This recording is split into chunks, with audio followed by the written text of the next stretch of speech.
Deep into that darkness Hello peering, yo. long I stood there, wondering, fearing, doubting. Hello yo. Here we are with a brand new game series.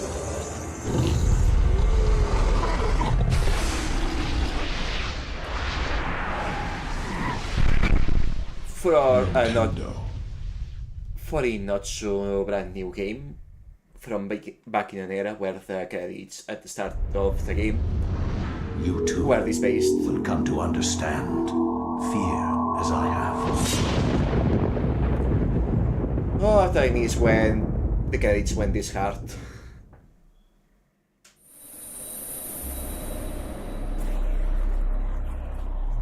Even if they did last a bit. Actually, I think some of these are skippable, but they deserve letting them play out. At least the first time.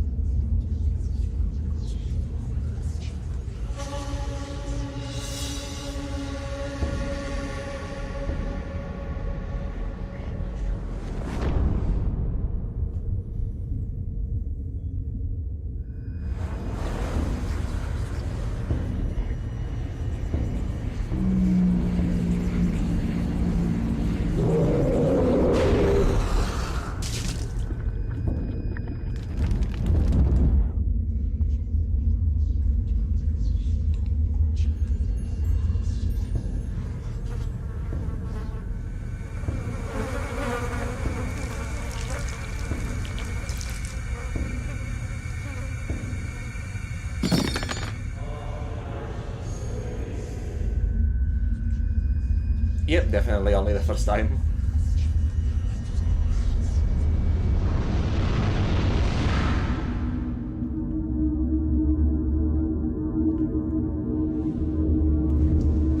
I wish we never moved on from this art direction for cutscenes.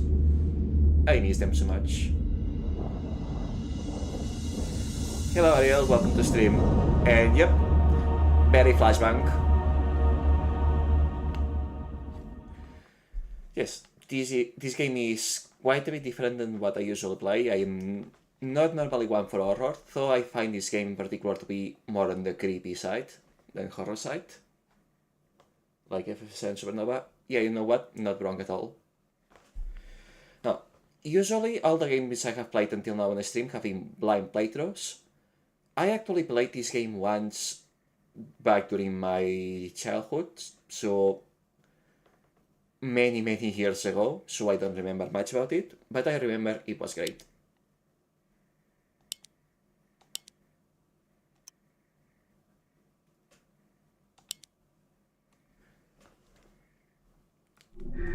Was there any option that was important? Subtitles are a thing, that's good.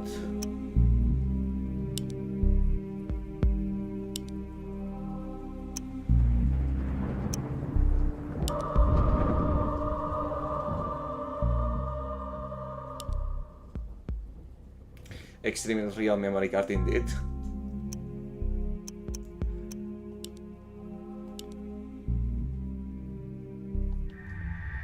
Alright, and let's start the new game.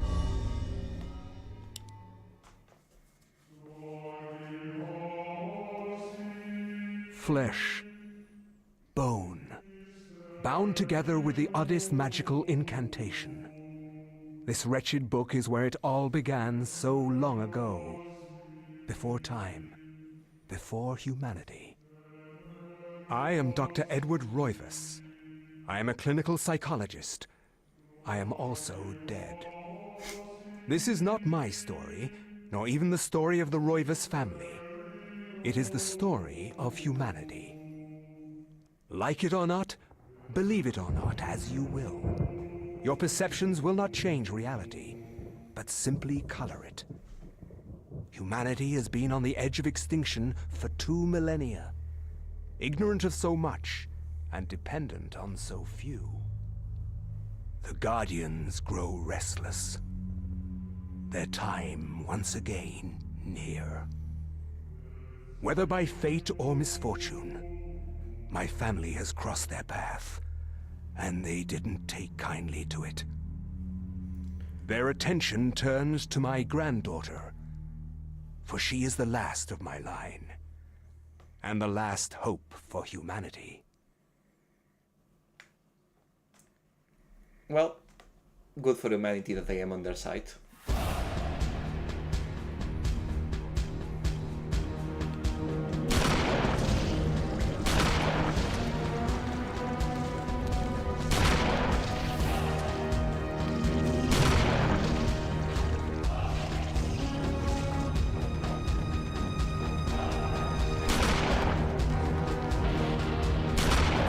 Dream sequence indeed, just getting some practice with the controls.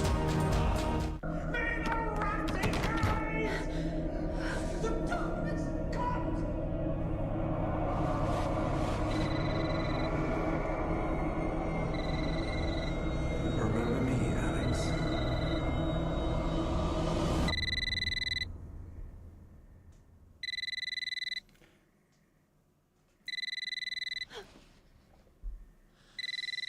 They could have made it 666.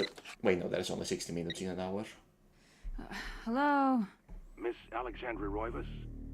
Yeah, who's this? This is Inspector LeGrasse of the Rhode Island Police. I'm sorry to disturb you, but there's been an accident with your grandfather. I'll be on the next flight out. Very snappy decision making.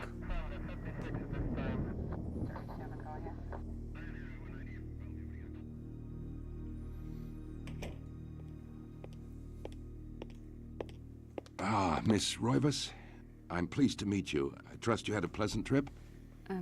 Yes, I suppose so, considering. Yes, my condolences. This is most unpleasant. It's a shame we couldn't meet under brighter circumstances. Yes, it is. Can we get this over with, please? Of course, this way. But I must warn you, it's not a pleasant sight. It usually isn't. I'm afraid there's not much to see.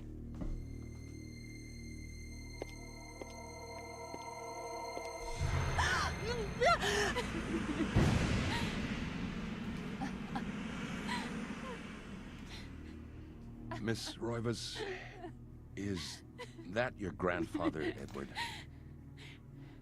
Yes, it's him. He's wearing our family ring. I don't understand. Why are you showing me this? Can't you check dental records or something? What is wrong with you? I'm sorry. No head, no. It's no my tooth. job, lady. You're the only living relative, and no, we can't check dental records. There's no head. None of this makes sense. There's no sign of intrusion, and there was certainly a lot of force used here. I have never seen anything like this in my 20 years on the force. We have no evidence except for the body, and what's left doesn't say much. Ugh, we don't have a single clue. Well, you better find out who did this. I'm not leaving Rhode Island until you do. There must be some clue in this old mansion revealing what happened. I want answers. So do I. I wish I had some. Well, looks like we are going to be living in Rhode Island for a while. Shocked by her grandfather's mysterious death and frustrated at the incompetence of the local police, Alex vows to uncover the truth. She decides to search the mansion, the place where Edward conducted his research. If there was a tie to his past, and possibly a tie to his murderer, it will be here. Yeah, a government paid detective, so not a very good one.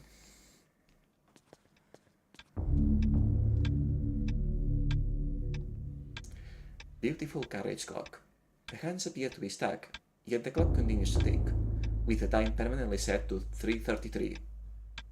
Probably a plot-relevant time. There is a key in the back of the clock, presumably for winding it. Should Alex look at the key? Yes.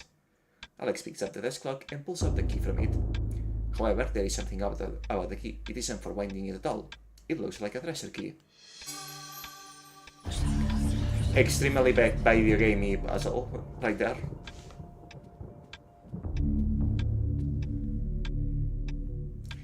Portraits of the ancestral rivers line from fire. Portraits of the ancestral rivers line the firewalls. Their faces reveal a dark, brooding edge. There is something about each one that gives the viewer an unsettling feeling. As unsettling as the soundtrack, though.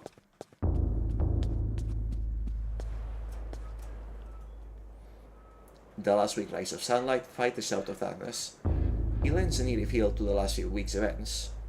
As the sun sets, Alex will be alone in this house, with nothing but the spirits of all for company.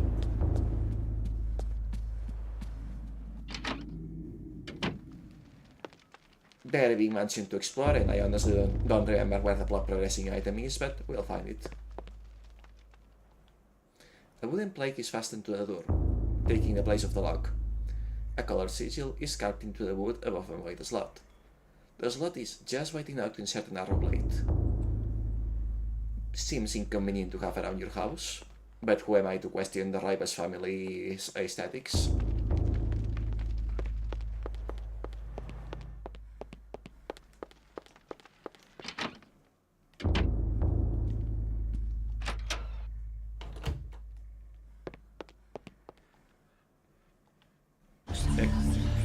A grand piano stands here, awaiting in the hands of a decent musician. Unfortunately, Edward never really lived up to the description, and as such, the piano fell into disuse. Mood. Never had any penchant for music myself. And I actually tried. I thought the idea was quite cool back in the day, but it was not my thing. The table is set for one. Alex's grandfather, Edward's private network, meant that he never had many visitors, and this is the only evidence of it.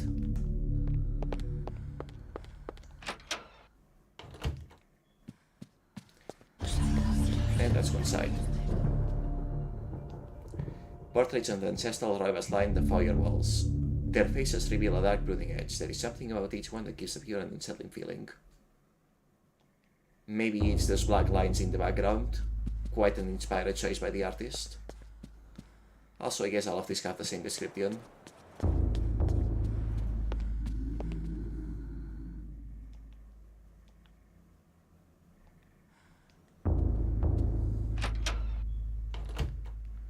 This study.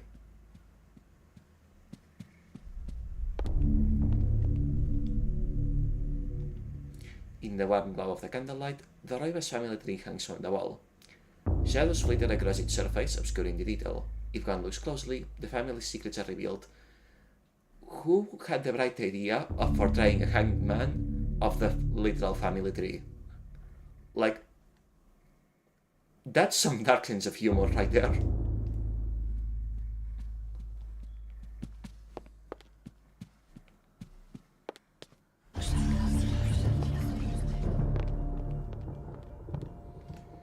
These books contain the history of the Rivas family. Genealogy, birth and death records, deeds and rates. The Rivas history is a troubled one. As Mediterranean immigrants, the early Rivas were shunned by other settlers in North America. Suspected of witchcraft, the Rivas were convicted during the witch hunts, forcing them into hiding. As memories fade, the Rivas reveal their lives.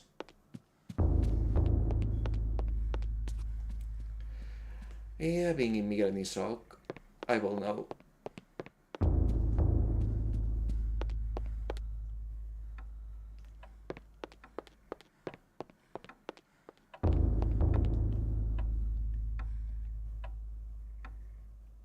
Curious, this one does not have detail. It doesn't look quite as gloomy as the others either.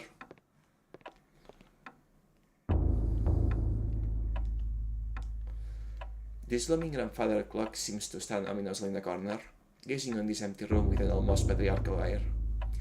Use the stick to adjust the clock hands. To 3:33, I'm guessing.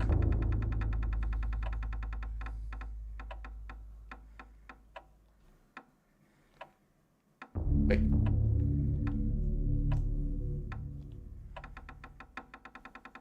That's the one.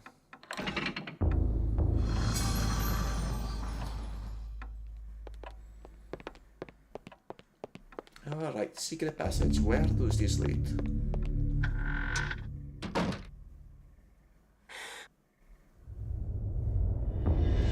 Yes, blood. In other words, I'll come back here after finishing exploration.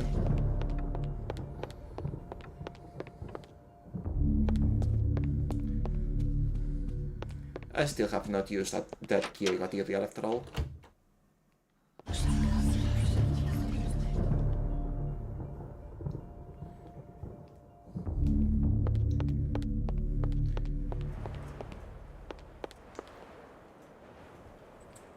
I believe I will have to come back here later for a puzzle.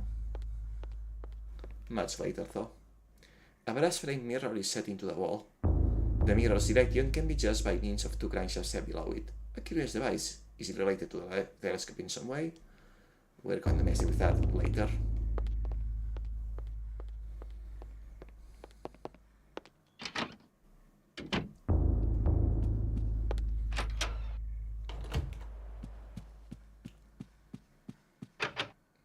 Door is locked, of course it is locked.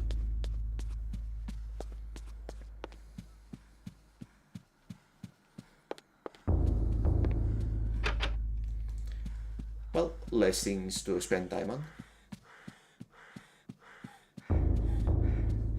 Oh right, I forgot there's a hidden stamina meter.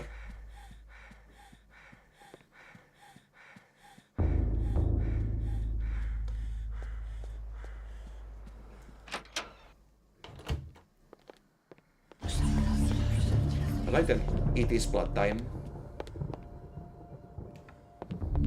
I guess we'll be using that treasure key later.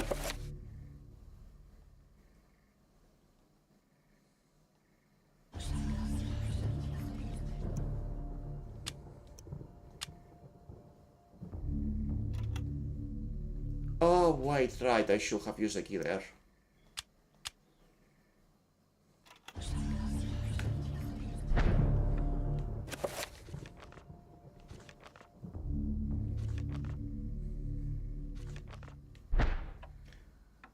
You know what? We can deal with it later. It's fine.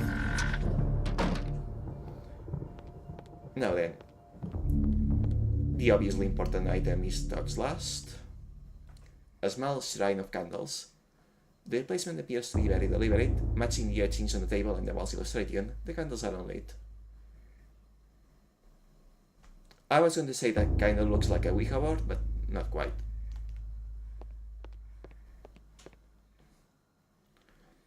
A diabolic drawing of a stack of human bodies, each one cemented into place. What twisted side could have executed this drawing? Disturbing, it is meticulously rendered down to the subtlest detail.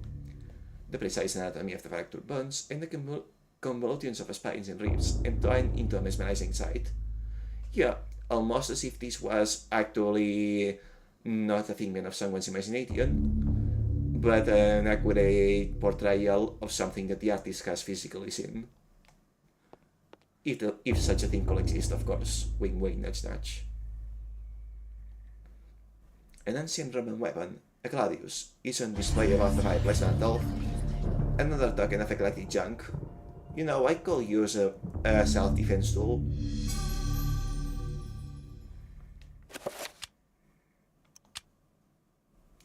This is a gladius, the standard weapon of the Roman army.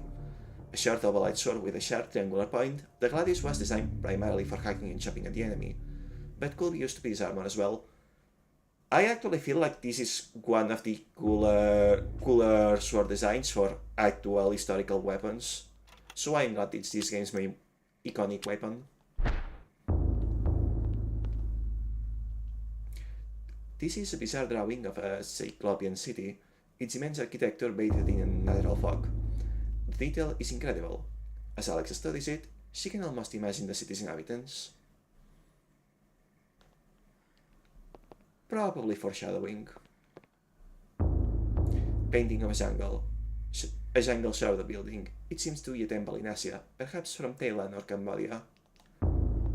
Definitely no more foreshadowing. This looks like some kind of mask. The face is serene in composure, with a faint hint of a smile tugging at the corners of the mouth, and eyes closed in dim meditation. This Gothic cathedral is silhouetted against the starlight. The image is vicious and devoid of subtlety. Every verse stroke echoes the spikes of the architecture, imbuing a violent feeling, as though the building itself is a harsh imposition on reality. A grim picture indeed. Now why would all of these portraits be here? An each page set inside the glass frame hangs on the wall.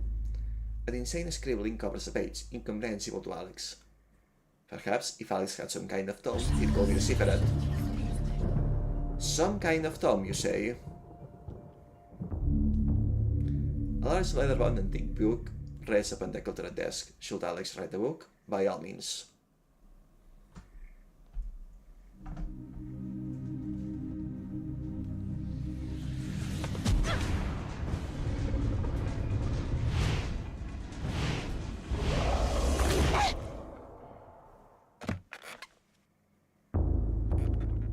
I had no knowledge of what was to come, nor did I care. How the knowledge changed me, it will also change you. As you read this, you will come to learn fear as I have. You too will come to understand, or you will perish. Going by how readily and happily she went to read the book. Think that once I could not see beyond the veil of our reality. To see those who dwell behind. My life now has purpose, for I have learned the frailty of flesh and bone. I was once a fool.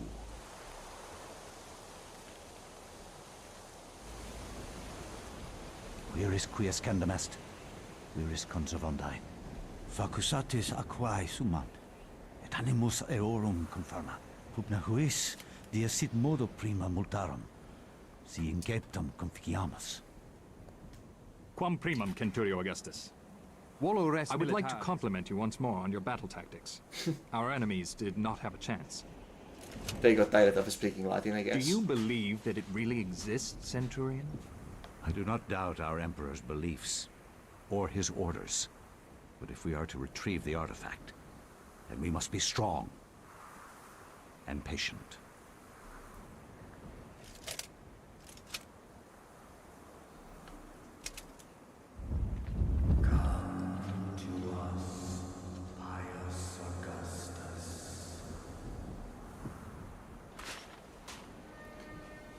Well, that's two people with a survival instinct of a potato.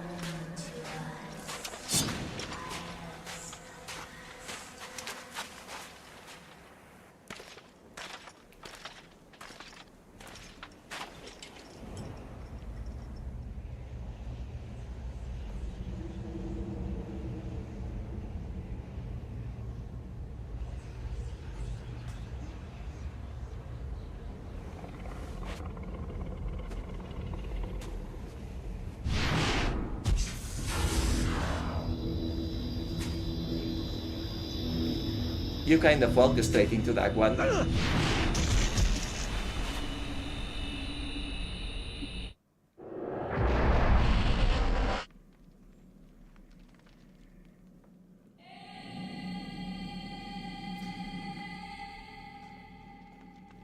The daze on the floor is finally crafted, inlaid with golden gems that Payos can identify. A strong linear design is situated in the middle, and is equally unknown to the Roman soldier. Yeah, what I was going to say before Katz interrupted me is that seeing how happily Alex went back to reading after that sudden headache and disturbing visions tells me that she has the survival instinct of a potato. And clearly, Payos is cut from the same cloth. Stairs leading down, is there anything else to explore?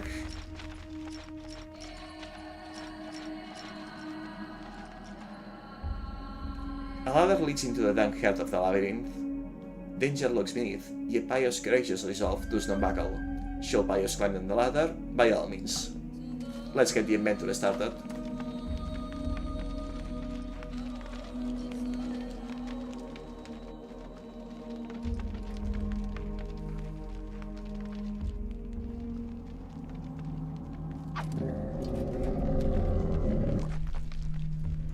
And now we know beyond a shadow of doubt that there is some unnatural shenanigans going on here.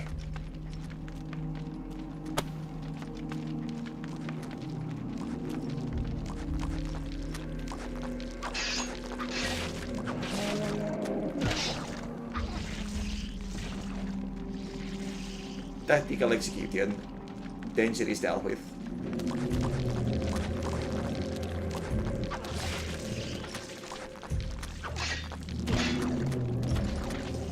Almost gotcha.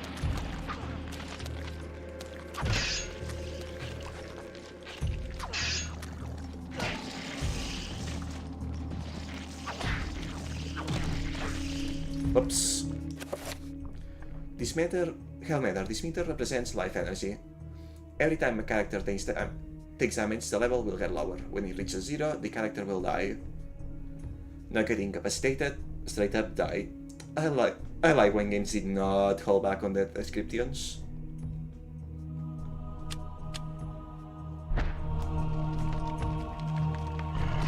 Oops, I unequipped it by accident.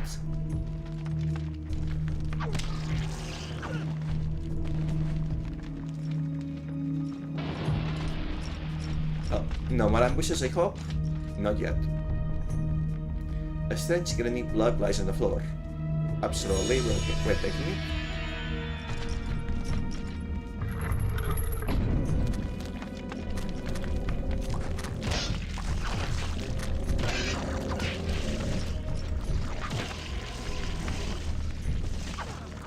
As you hopefully can see, the game is not particularly hard action-wise, though the enemies do get, of course, more troublesome to deal with, but this is part of why I don't find it particularly scary.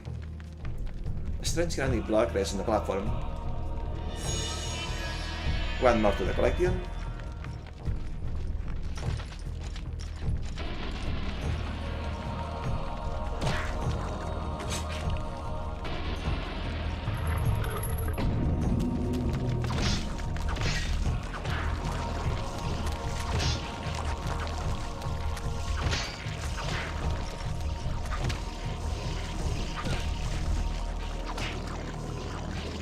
There we go.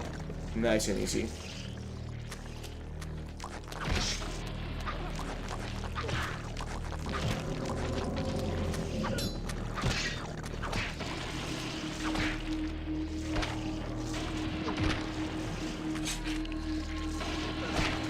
There is a reason to finish enemies. Well, Eos does not have a sanity meter because he's just built different. He's particularly courageous, but usually seeing enemies of this kind causes the character's sanity to decrease, and giving them finishers, brutal finishers like that, restores it.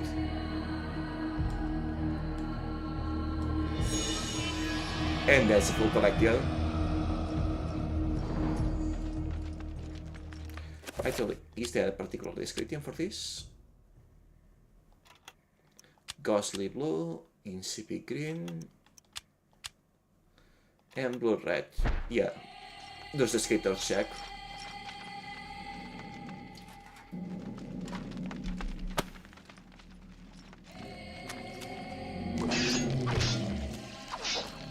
Not gonna lie, that sound effect when the torches crack gets me a little bit. While I do maintain that the game is not particularly scary, it is very good at setting atmosphere to be creepy. The parts across the door block Bio's exit from the room.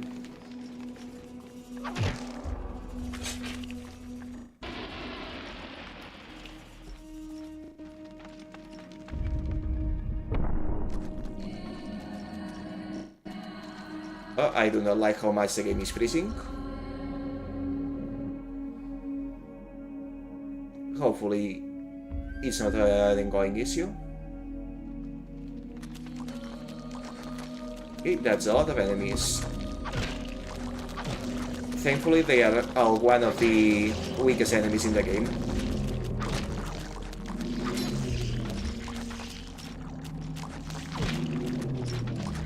And just decapitating them already mostly incapacitates them, since they become unable to see.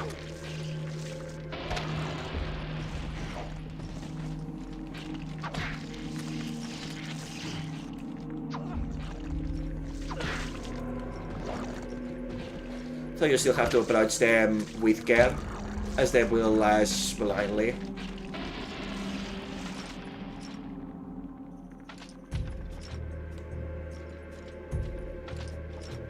Is that all of them? Yes, it is.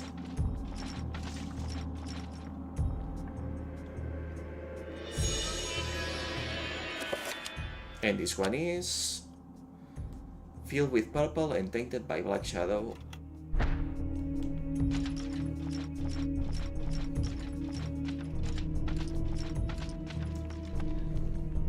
This wall is prominently decorative with a strange line symbol carved into the granite. Cut into the wall is a square hole lined with scratches as though something has been removed from it. Yeah, I know how puzzles work.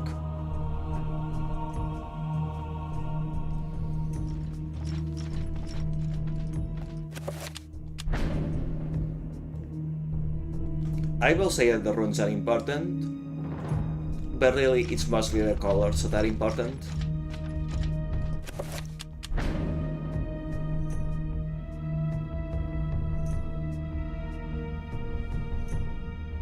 The hole is filled with a granite block. It cannot be removed, so it is magically sealed into place. I wonder why.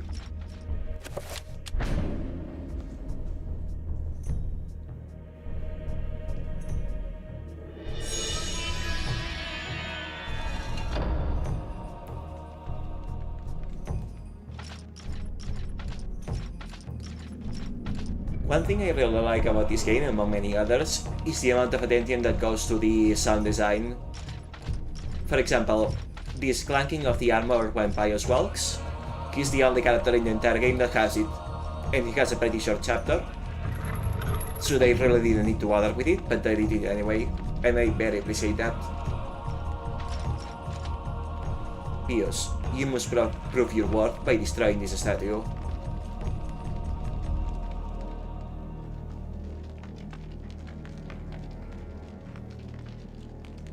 Yeah, that's a combat tutorial, which thankfully I remember how to do. That said, actually, I noticed Pius is being tricked here. Destroying this statue is pretty bad news for him.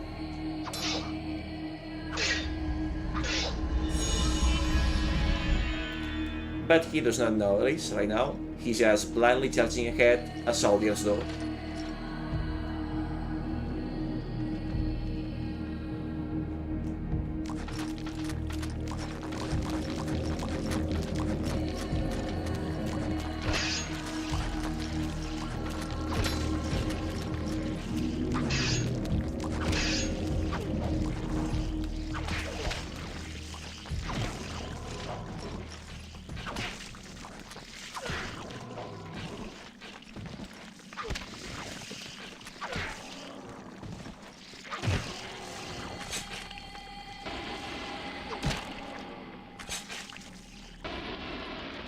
And there we go. Threat eliminated.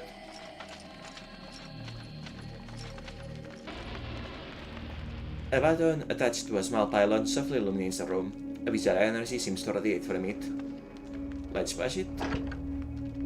What's the worst that could happen by pressing a mysterious button? It's not like we can go back to the surface anyway, even if he did get scared.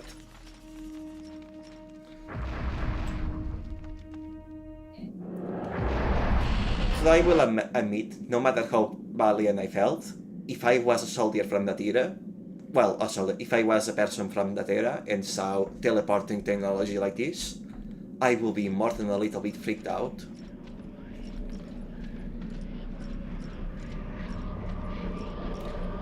And, yes, the hidden difficulty selection of this game. Right now you get to pick one of these three statues, which somewhat affects the plot going forward, but mostly it affects which kind of enemies will spawn the most.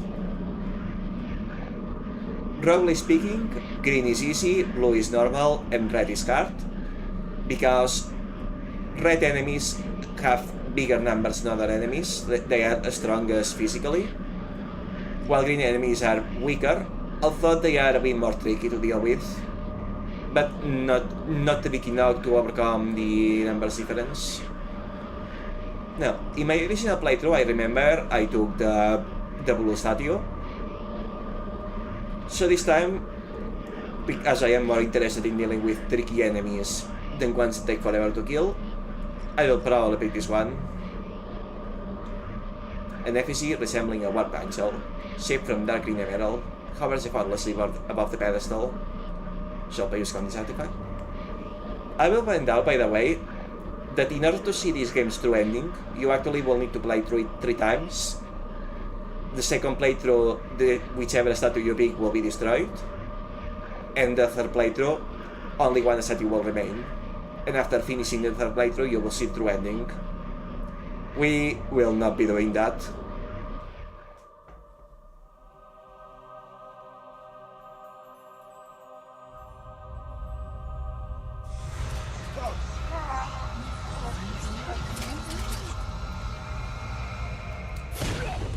What's the worst that could happen indeed?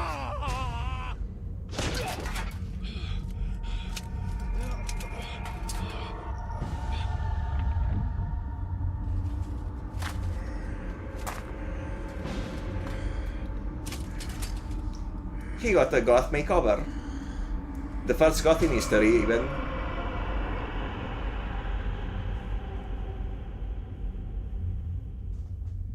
Eons have passed since then, and I have learned much. I was once as naive as a child, but now my mind is sharp. With the power of Xel'lotath, I can now read the thoughts of others and make them raving mad with a mere suggestion. Face me, and you shall surely perish.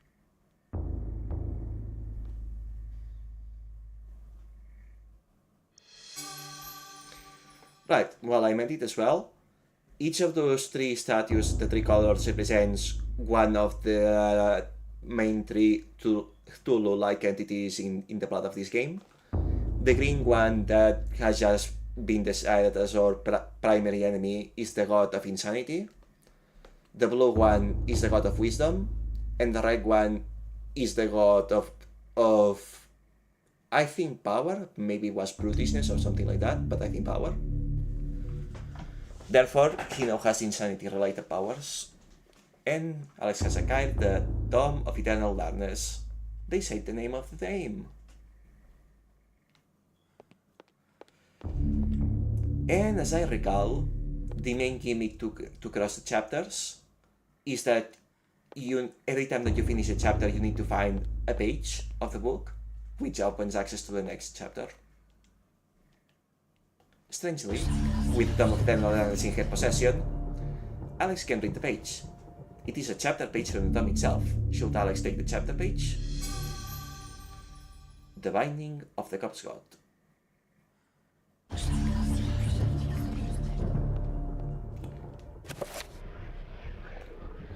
And I believe whenever I use the page, I will automatically start the next chapter.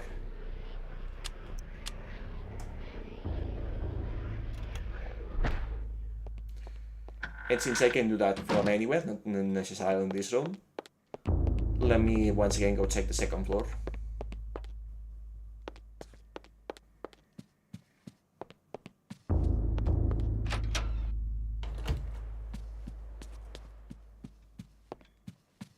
Right.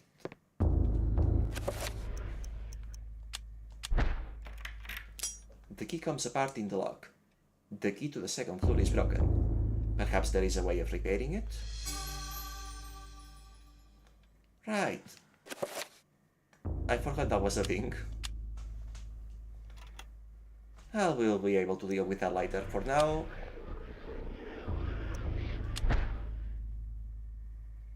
I cannot say what was the true beginning, nor am I sure of its end.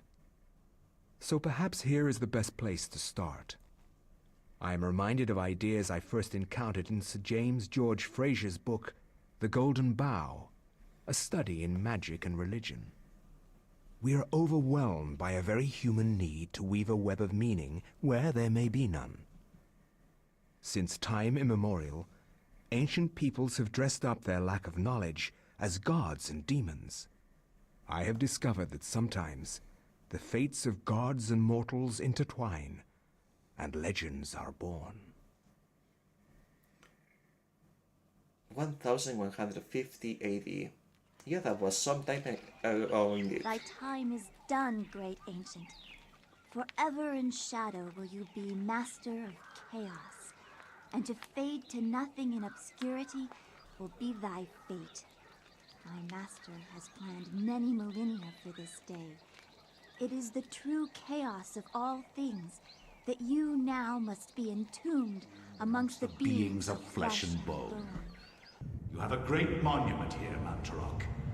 It is a pity that no one will ever recognize it as yours. May the darkness claim thee, crawling chaos and damned beast. No longer will thy reign be kept over the ancients you have kept imprisoned.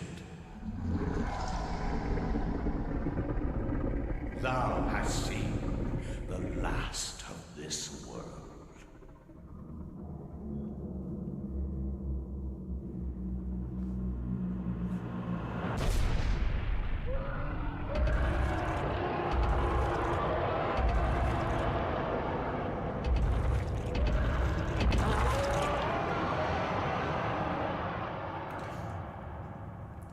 Pios, it's not that easy to kill a god. Not even these mythical fables can keep me amused. There has to be something to do around here. I only wish something that fantastic and of higher purpose could happen to me. Careful what you wish for. Immediate karma. The door is firmly closed, sealing the temple. Perhaps there is another exit somewhere inside?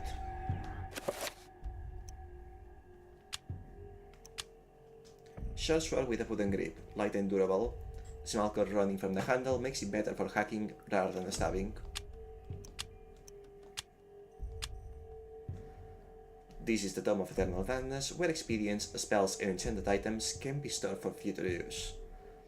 It has been made from fragments of human skin and bone, and endowed with magical powers.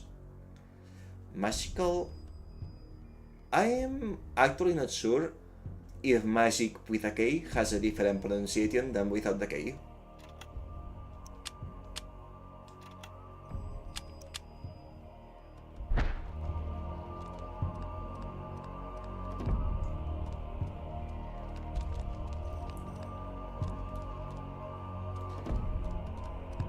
But yes, let's see what we have here. A statue of a goddess, delicately sculpted from sandstone. It casts an alert eye over everyone who enters the temple. There is a strange necklace about its neck. Should Elia take the necklace from the statue? Yes, by all means. Elia is a very nice name, actually. It's very cute. Cute sounding. This necklace can be used to heal Elia. Make sure that Elia does not move when the spell is being cast.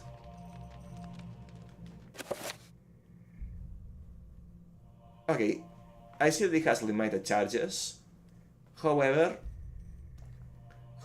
I don't think that I will need all of them, so let me give a sneak peek of how spellcasting works in this game, because it's really neat.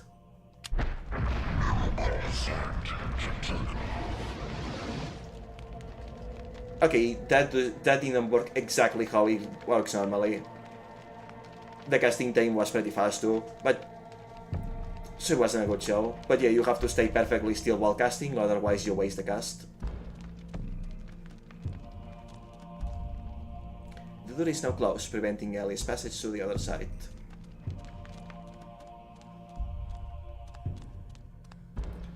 Yeah, I guess showing off the spellcasting will have to wait until I learn to do it for real.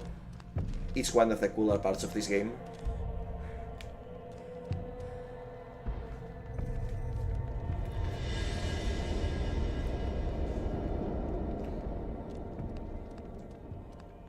Well, you wanted adventure. You will be getting adventure. Engraved on the floor is a striking design featuring the sun sinking below the edge of the vault.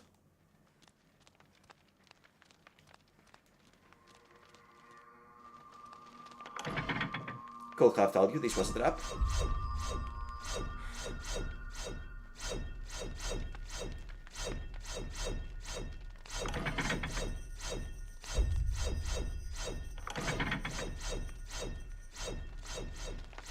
What's this now? Is this just a torch?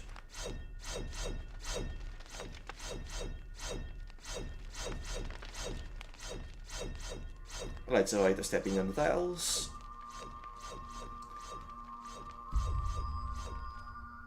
It's funny how I could tell that was a flat image of the background. Oh, that one's not quite as weak. When located by creatures, a sanity loss occurs, causing a decrease in the level of the sanity meter and the character to pulse green. Beware, sanity loss affects perception and eventually health. What this means is that if the sanity meter gets completely empty, anything that will cause it to decrease causes injury instead, which is problematic, but thankfully keeping the sanity level from dropping to 0 is usually not that hard.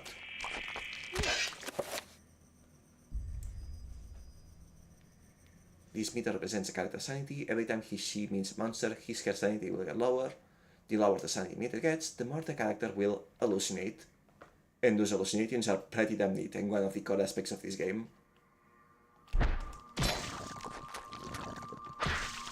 Performing a finishing move when a creature recovers sanity.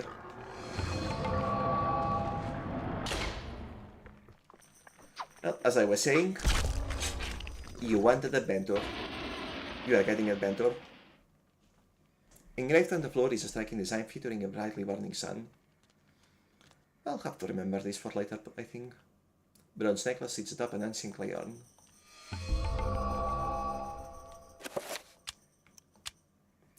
A well-crafted bronze necklace, resplendent with glowing gems. Not a magical one this time. The design on the wall appears to depict the time of day. Perhaps the candles do too.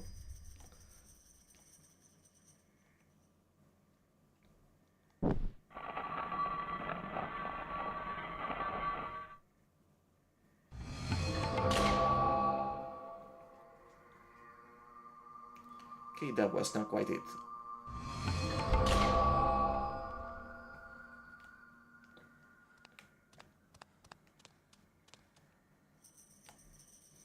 The design on the wall appears to depict the middle stage of the day of mankind. The image is now represented by the candles as well. Ah, so I did do it right. Okay. The puzzle solved itself before I could. The door has opened slightly, but not enough for Ellie to go over it. I feel like it's absolutely possible to just boost yourself up with your arms and go through that passage. It's more than big enough. But hey, I've seen worse. At least it's not a knee-high fence. Oops. Careful here, I don't want to step on this.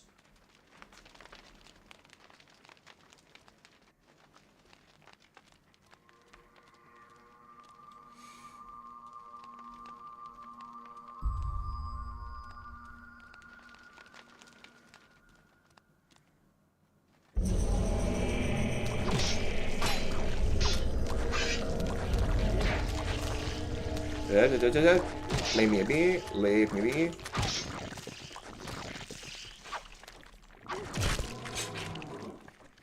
Okay, situation handled.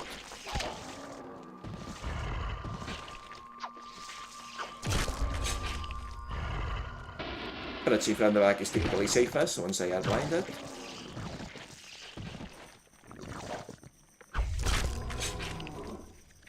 And sanity restored.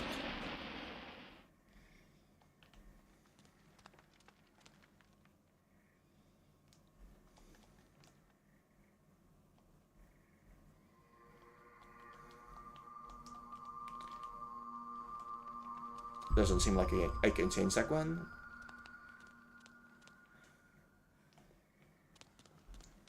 Is there any other door open?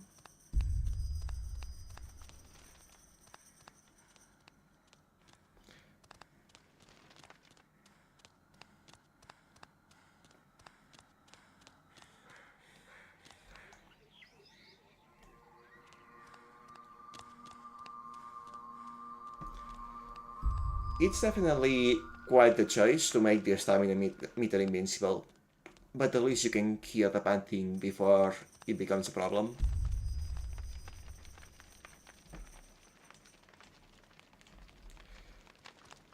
Okay, no. There is no other exit. A triangular design is cut into the floor. The edge grooves are filled with colored sand. These symbols appear to be related to each other, with one having precedence over another. Yep, the three primary gods have a triangular relationship of power. Specifically, power trumps wisdom, wisdom trumps insanity, and insanity trumps power.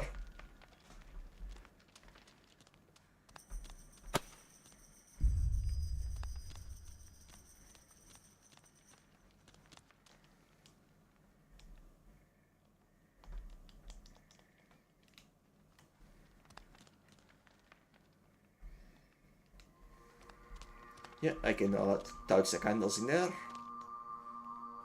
which is concerning.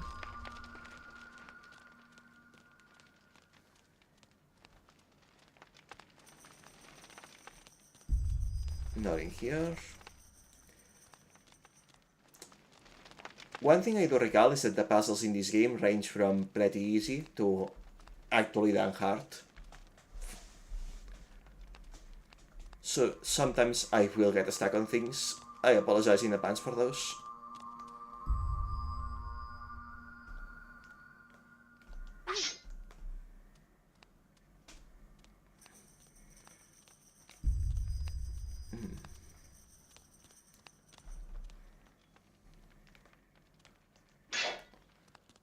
Okay, I think it is not a solution. Okay, I guess I'll need to look for an interactable somewhere.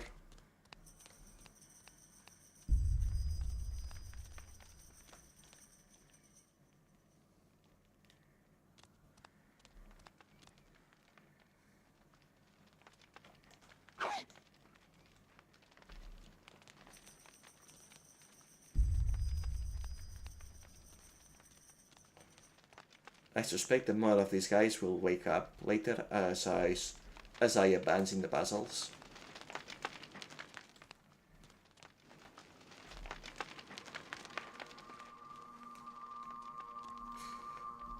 Don't step on it, don't step on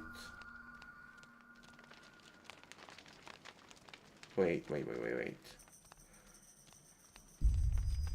I seem to recall... No, clearly I was wrong.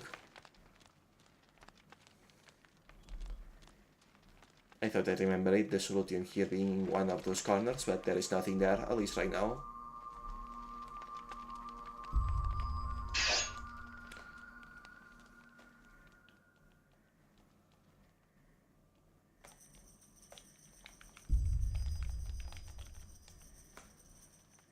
You will think that the solution was involved messing with the candles here.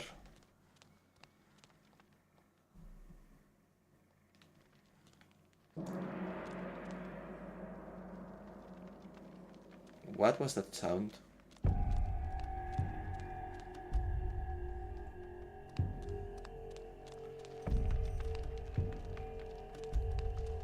Okay, the first thought that I had hearing the bell is that perhaps solving the puzzle involves waiting real time for the time of the day to pass. Which sounds kind of dumb, but also I wouldn't put it past this game.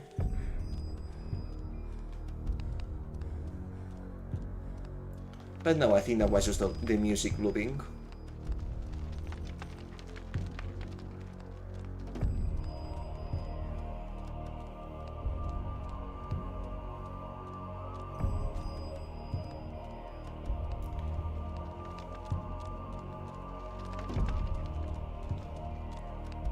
Okay, the only other interactable I can think of that I haven't found yet is stepping onto the platforms into the room with the guillotines on purpose.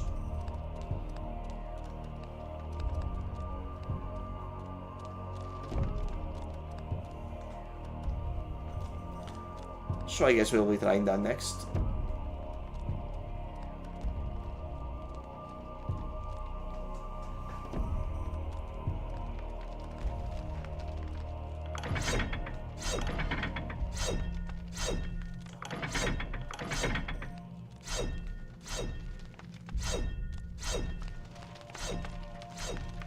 Okay, what about this one?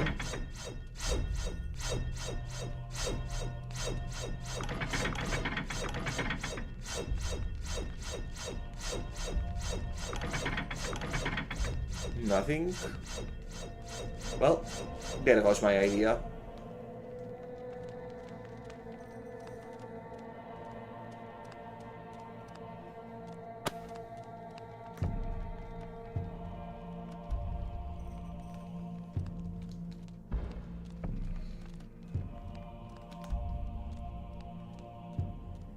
Is there really nothing else I can interact with? I certainly don't want to check a guide this early in the run, if I can help it.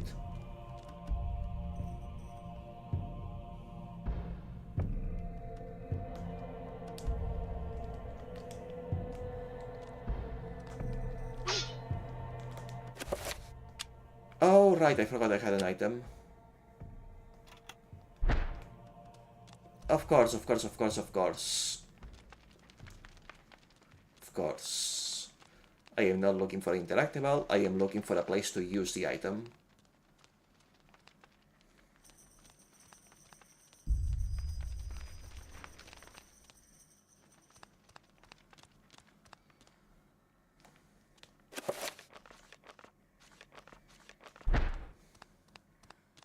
Which will be, I presume, here.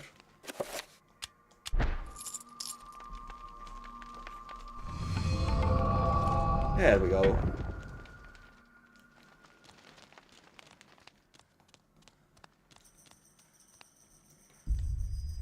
That took a bit, but not too much. Engraved on the floor is a striking design featuring the sun rising off the edge of the vault. The design on the wall appears to depict the time of day. Perhaps the candles do. Yes, they do.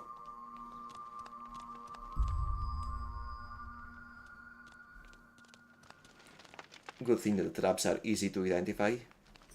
So far. One of the perks of the limited graphics of the time. So honestly, the game still looks pretty good even by modern standards, if you ask me.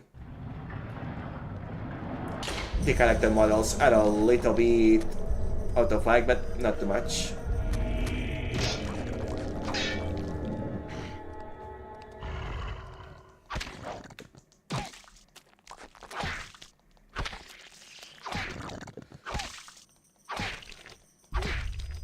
As you can see, red enemies take forever to die.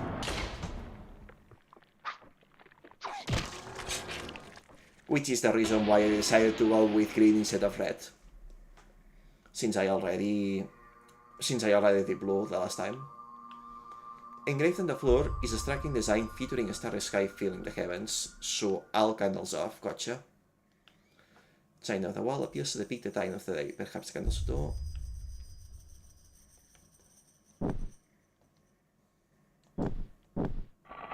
There we go.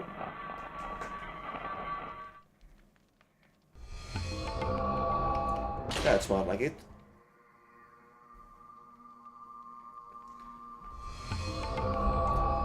And I presume this is a circular room? Circular corridor?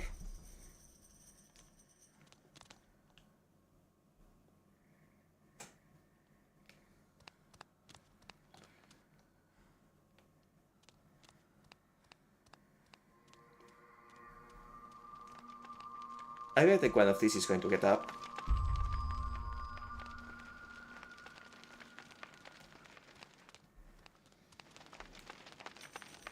If I am not mistaken, this loops back to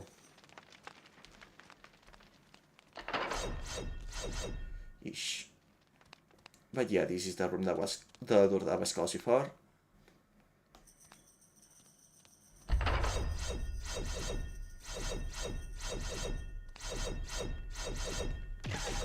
Oops. Okay, I guess when you get hit once, they stop circling.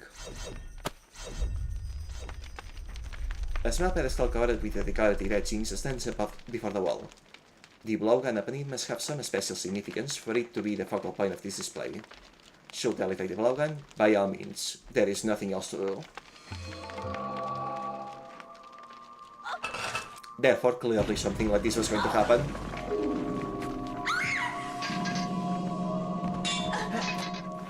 Hello, Sly Hippo, welcome to the stream. A secret passage in the temple. And there goes our knife.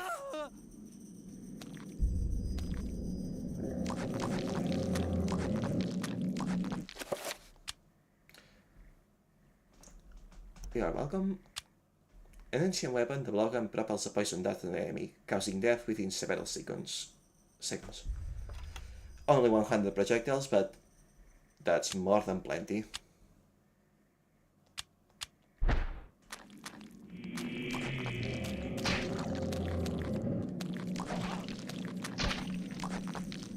Oops.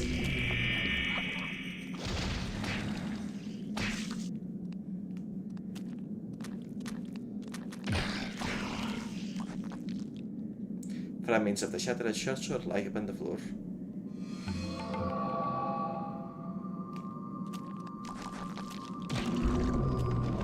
There we go. Oops.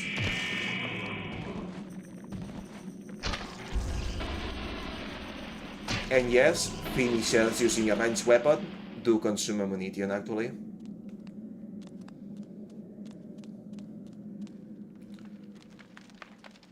The guard is grateful for Elias saving his life. In return, he offers to repair Elias' broken weapon as a gesture of thanks. Please do. Item has been repaired. Does not escape my notice that he is a spellcaster, so clearly a priest of the Golden Shrine here. The guard resumes his duty, seemingly no worse for wear than for his recent brush with death, so clearly used to these creatures. Now, one thing I could do here is shoot this guy with the dart. One attack will not make him aggro, but after the poison will kill him, and humans dying causes the sanity meter to drop real low. So that will be an early preview of the effects it has. But I am not going to do that, purely because I did this accidentally in my previous playthrough, and I don't want to do that this time. Oops. I got tricked.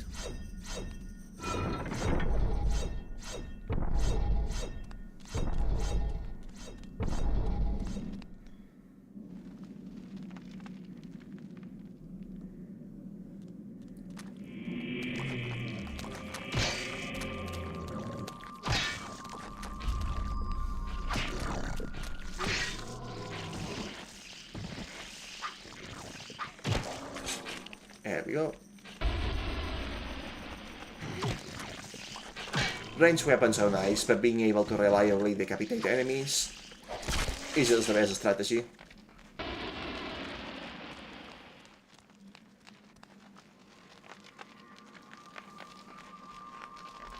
There is a hole in the device, as though something can be inserted. Perhaps a key or a lever. I guess the knife will not do, since technically it was possible to not save that guy in time.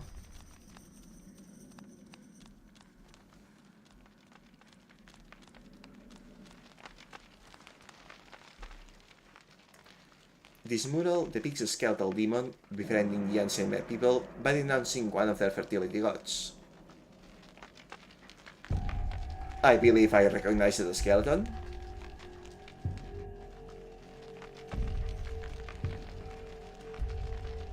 And I am pretty sure that's the god inside in this temple.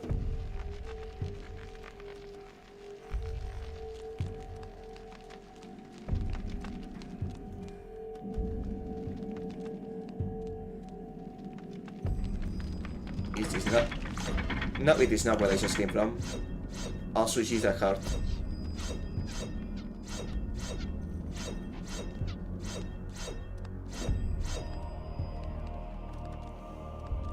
Can I walk by here? Because dang, I am hard. Oops!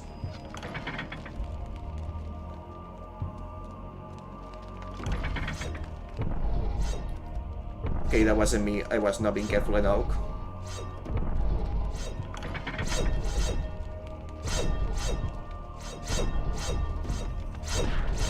Oops. That's... Good thing that I had a healing necklace, actually. Oh, those are not full heals.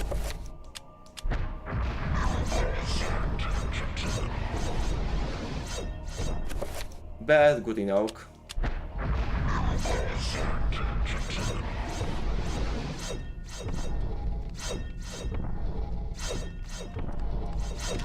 Oops.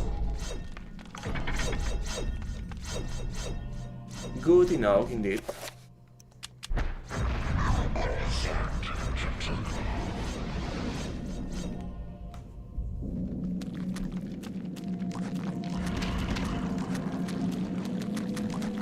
That's the thing. Enemies are different colors, do not like each other.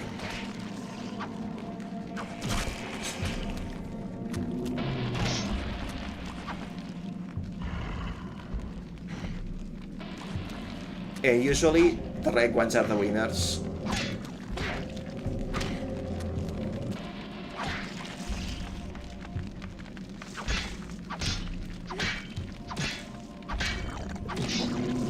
Oh right, and I forgot. They actually can regrow limbs. Yeah, red enemies are a menace. This mural depicts one of the ancient natives being tortured and killed by a skeletal demon.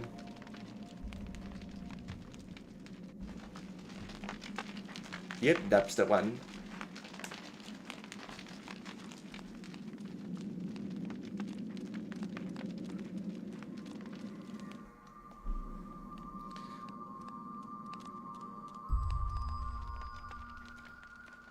That is the one indeed. Well, you wanted the life of adventure, Ello, and you have had your adventure.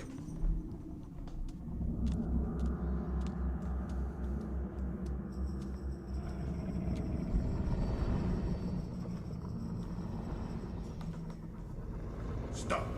Don't go near it.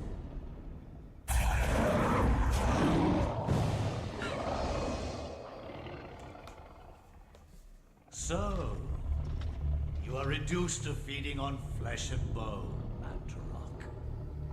How the mighty have fallen. You will surely fester for millennia to come. A slow and torturous fate for thee. You had best leave, young fool, or you will find yourself as food for the dead god.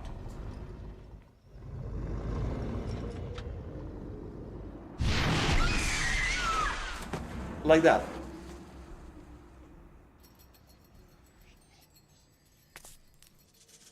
You are one of the chosen many.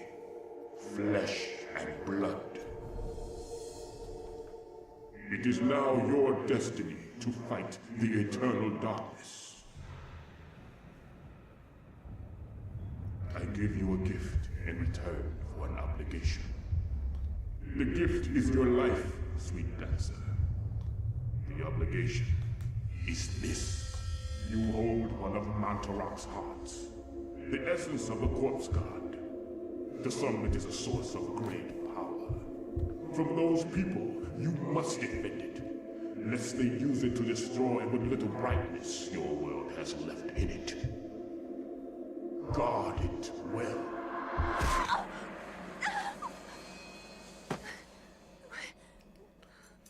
She's gonna be guarding it for a very long time.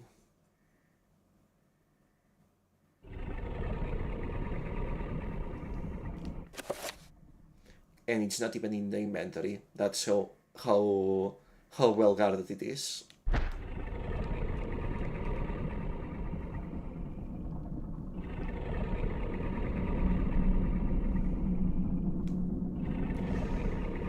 This thing is creepy, alright. It used to be way worse for me, but I have seen designs very similar to these reused in many games. Which, come to think of it, were probably homages.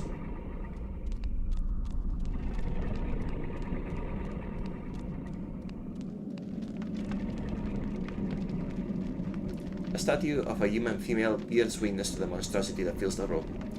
The porous stone of its body is covered with effluvial grime that might rock has secreted over the years. Ew.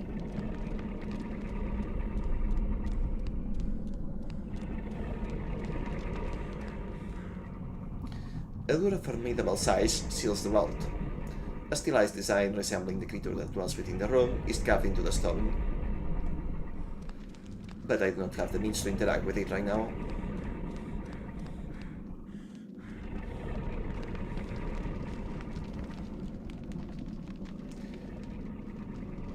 Same as the other one.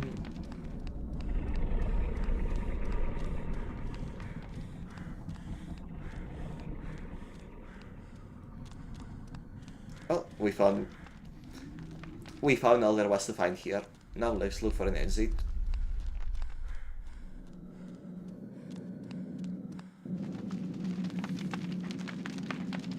Temple is shaking, that cannot be good.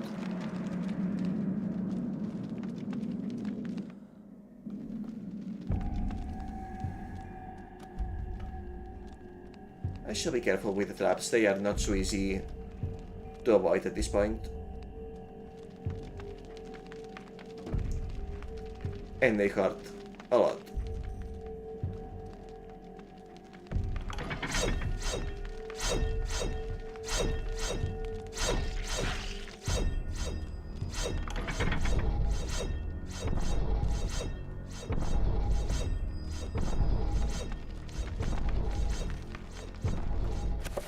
Am I very hard? Not very.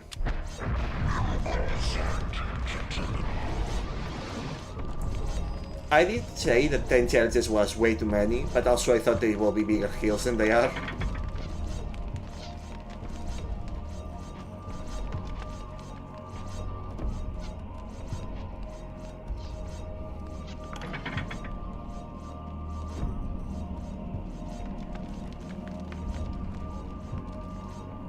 Okay, careful. I hope I do not have to cross that room again. I'm not confident I can do it without getting hurt.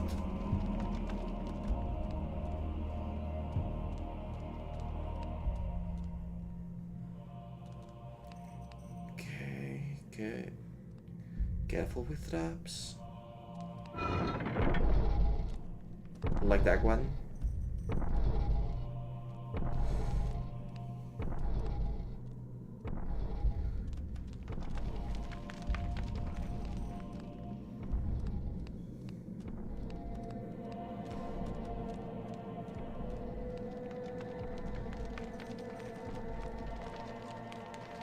The guard resumes.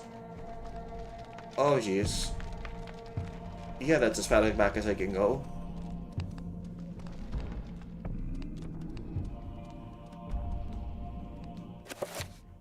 Okay.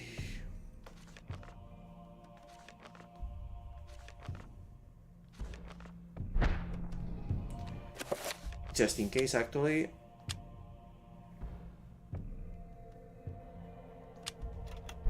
Alright, I guess I cannot save at certain moments of the story. Either that or I can only save in the mansion.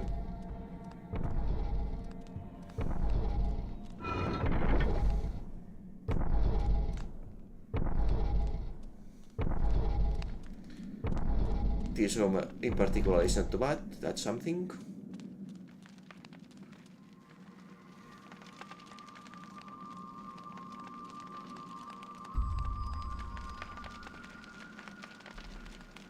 A key or a lever.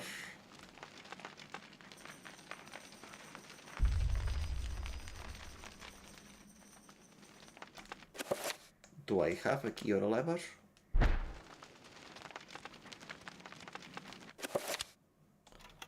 Because I do keep forgetting that I have to actually go into the inventory and use items or puzzles like this, that there is no prompt to use them. Which is how it should be, really, but I am not used to being like that.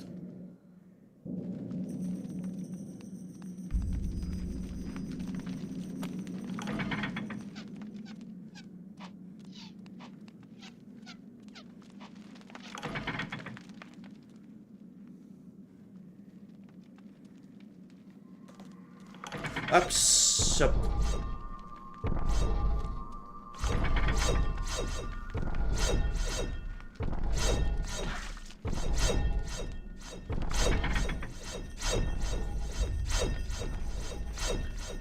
Oh well. Let's try to not cross again without needing to.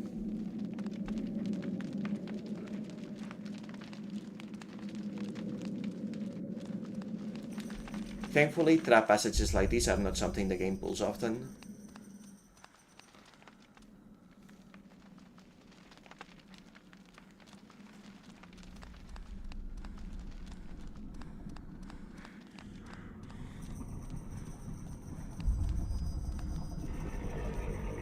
Oh, right.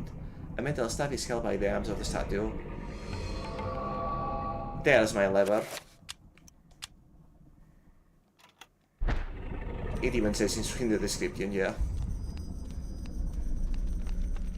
I did see that it wasn't interactable before, but I got the prompt to look around before I got the prompt to pick it up, and I kind of forgot how did, yeah.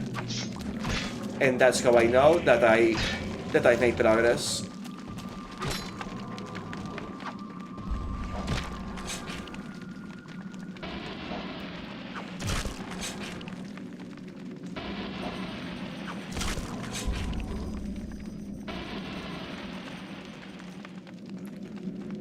I do not remember the green zombies being so weak on the head that a single headshot will make them finishable. But I guess that's their insanity trait. Or rather their weakness.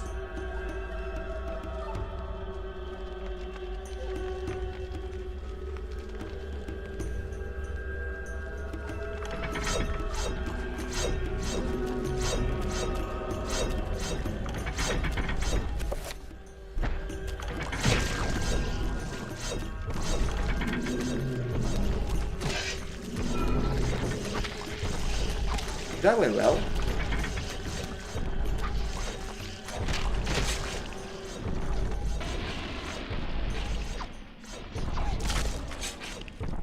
I guess they can't finish stepping on the traps themselves.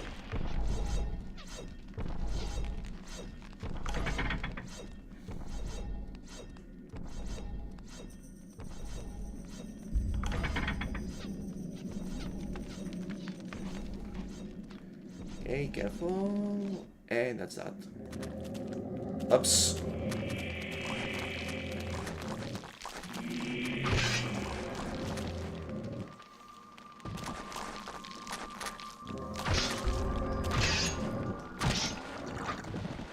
There we go.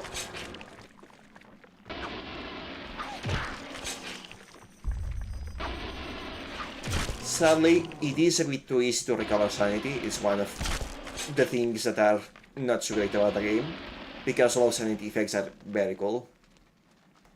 I keep saying cool a lot. I really need to upgrade my vocabulary.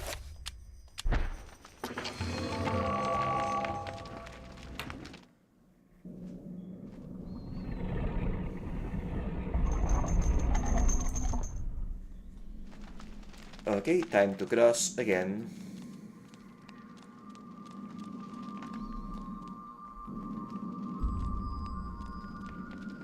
That is probably around the end of the chapter. That's strange, the trap did not activate.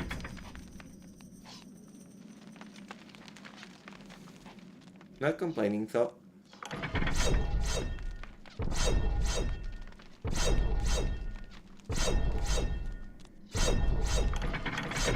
I should. Oh, it's okay, we passed.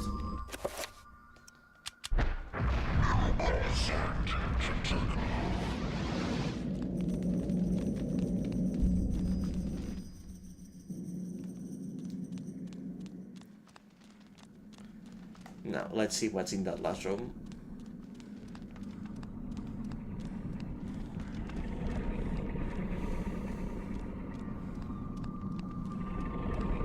What could possibly be a more inner, deeper secret of the temple than housing the god?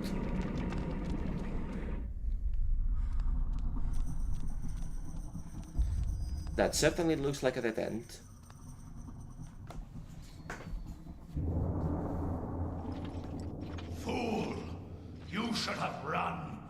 I could then. Instead you will die. Where is the essence of Mantarok?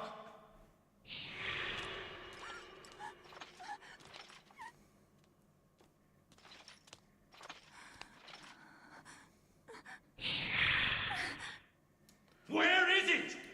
Traitors, I take it. I will not ask again, child.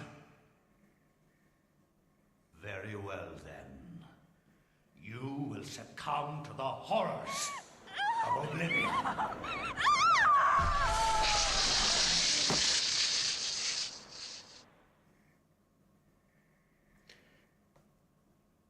In case anyone is wondering, yes, the magic beams that he uses will change colors depending on the god you pick.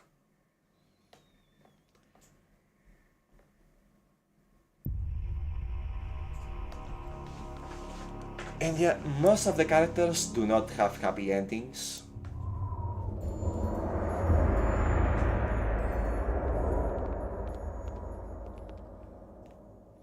Edward Riven's study is filled with arcane knickknacks, mementos of yesteryear and other cultures.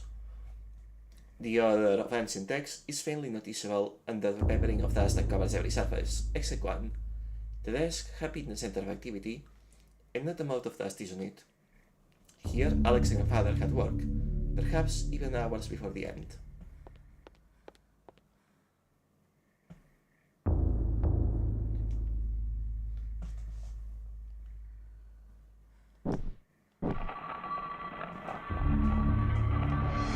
I tried to think for a moment of what was the physical position of the buttons in the GameCube controller. What do we have here? With the correct sequence of candles being lit, a hidden panel opens. There is a message tube inside.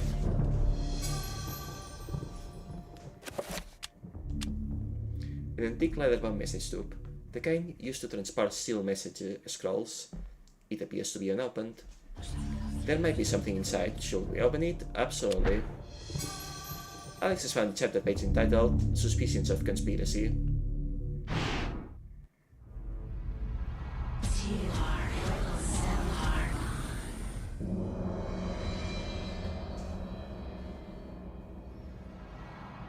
Your presence is welcomed, Majesty.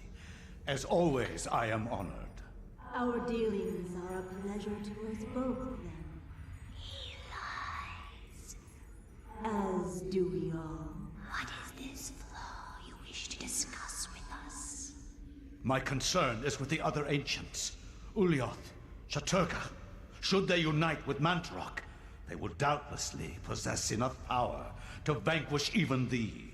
As darkness abhors light, and light abhors dark, the others will not, cannot join forces. Mantarok will be bound, and the others will sink into insanity when I return. As has been foretold.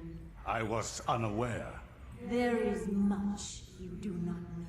And much you never will. Be certain to retrieve Mantarok's essence. It is necessary to cement our place in your world. Then what of Charlemagne the Frank? What do you intend for him? The Frank is an instrument of light. He seeks to unite Europe under his banner. With this in place, my guardians will be hard-pressed to perform the functions you require. For your own schemes, Pius. Think of your future.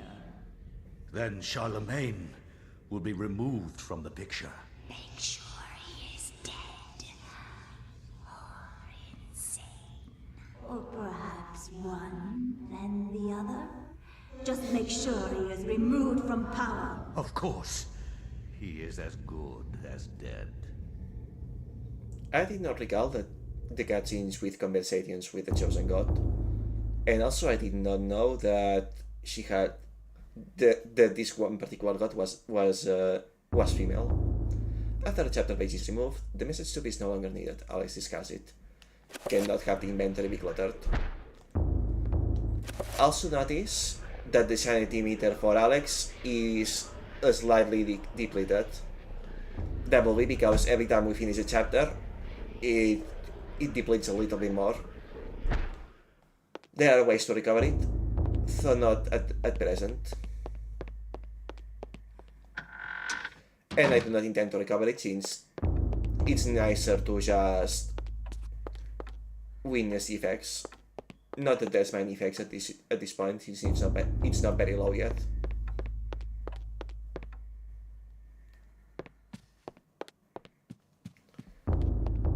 As a matter of fact, I am going around seeing if I can trigger any.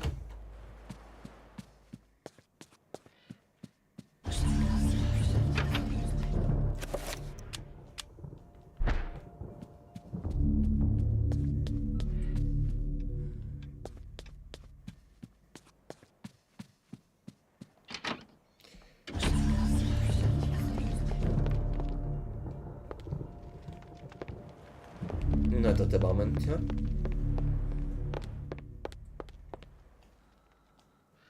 The wooden plate is fastened to the door. The bus far.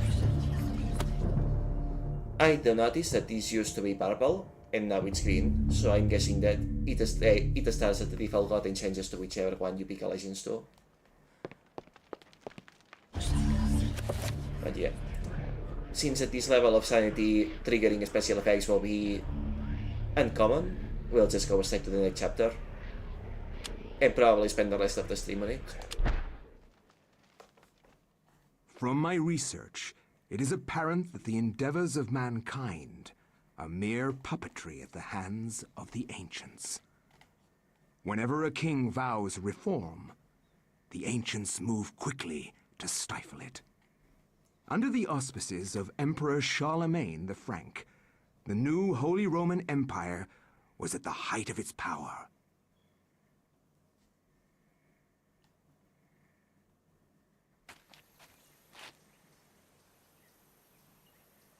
Hanc mit ad dominum et imperatorum nostrum, Carolum magnum Francum. Deliver this to our Lord and Emperor Charlemagne the Frank.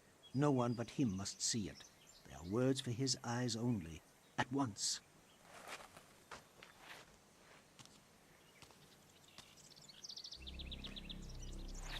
But what if it is a bomb letter? It is suspicious to tell us to absolutely not open it.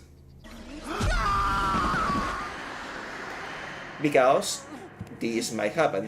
What sorcery is this? A spell? I am bewitched. If this was meant for Charlemagne, then what will become of him?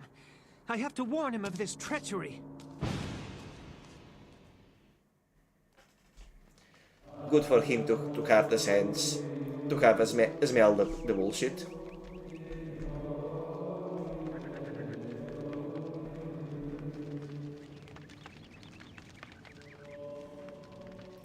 Anthony cannot leave yet. Charlemagne must be warned of the conspiracy against him. And why are we not in this church to warn Charlemagne? After Anthony briefly describes his mission, the monk informs him that Charlemagne was last seen in audience with the bishop in the visiting chamber. Okay, that's why. Anthony's presence is questioned by the monks, feeling that he has trespassed upon sacred ground. The monk seems rather subdued, perhaps out of respect, or perhaps out of fear. Fear of what?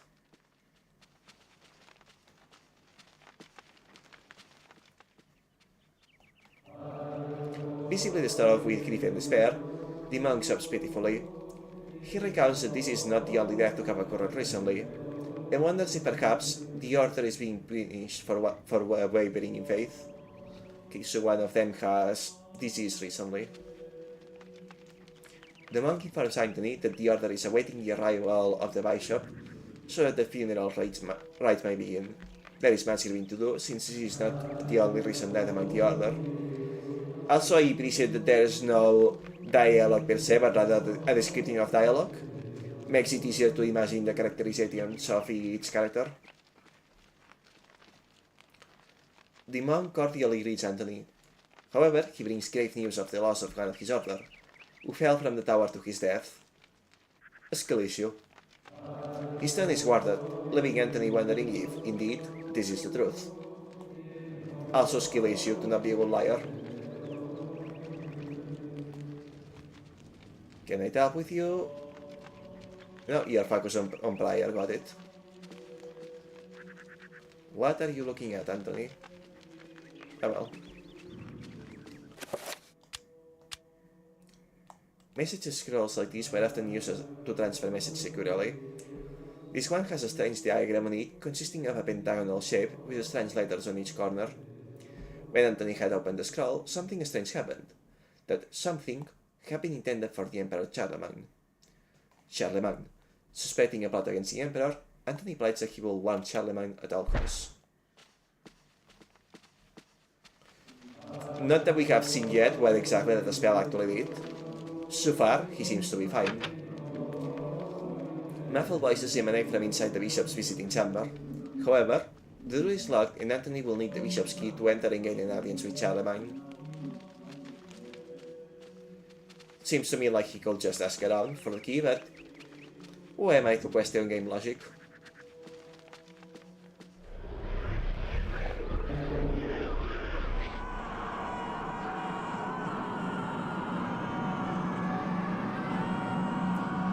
Well, that's a creepy doll.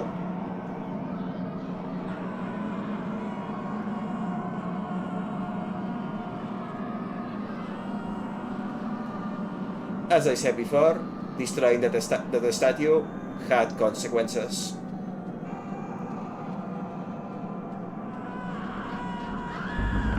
Yeah, this room has a ton of atmosphere and I love it. Truly the schemes of the damned. Cradled in what appears to be a leathery hand lies a mysterious wood. It is bound in human skin and intricately decorated with silken bones. It beckons and yearns to be possessed, so that they climb the throne of eternal darkness. Absolutely. Who cares about these screaming skulls in the background? Surely they are harmless to us. And then he has a carrot to come with cameras. Good feng shui. Now that you mention it, also true.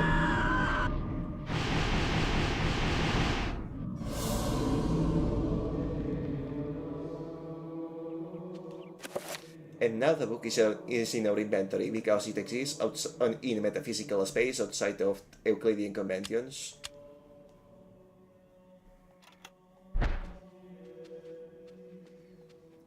This monk is hard at work and does not wish to be disturbed. Understandable and relatable.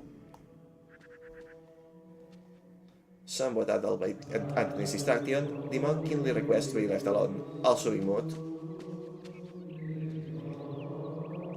A blue urn rests upon the shelf. Where have I seen this room before now?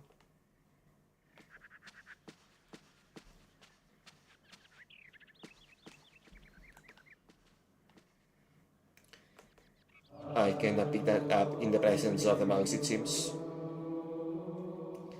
A bewildering array of books and tomes sorted neatly on a set of shelves. Mostly books of a religious nature, they sit beneath a skin of dust, as if no one has touched them. Tipo spotted. A bubble. Same description.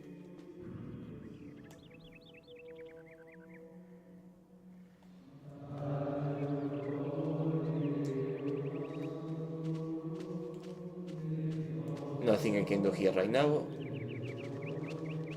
Apparently, at least.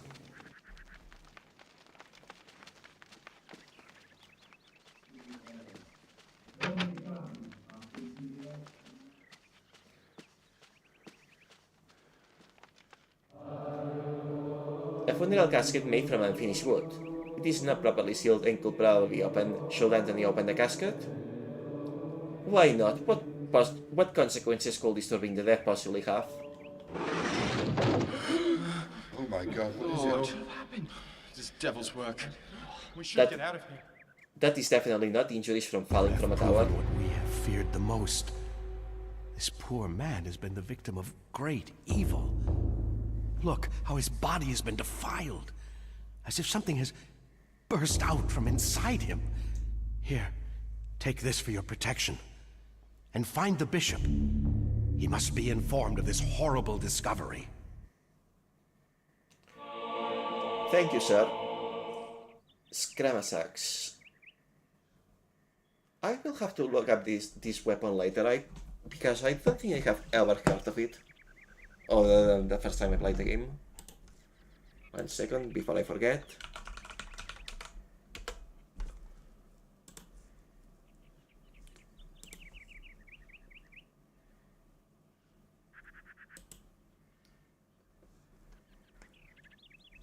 10th century Anglo-Saxon 6. Okay, single-edged knife. Okay, it says 10th century, but the game said this took place on year 800 something. So I guess that's a historical inaccuracy. But still, it looks cool, so who cares?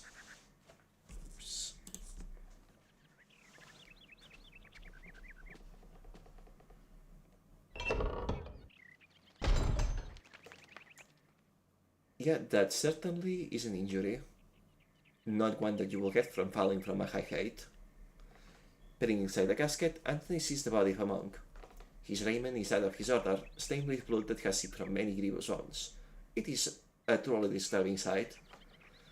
With modern graphics, this will be way more disturbing. So perhaps it's for the best that this game does not have them. This Franken-Saxon weapon relies on a hefty blade to deliver deadly cutting and slashing attacks. It does not have a handguard, as it was designed for offensive rather than defensive fighting. That's a philosophy of design that I can get behind. Also, the zone has been glazed with a rich cobalt blue shellac, instilling it with another boldly spectral character. It has a strange sigil on each side.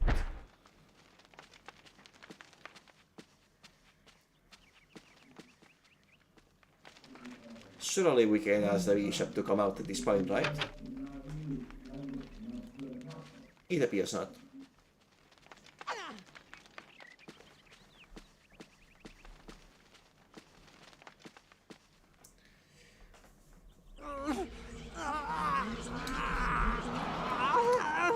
And speaking of not knowing what the spell did, suddenly looking a lot older there.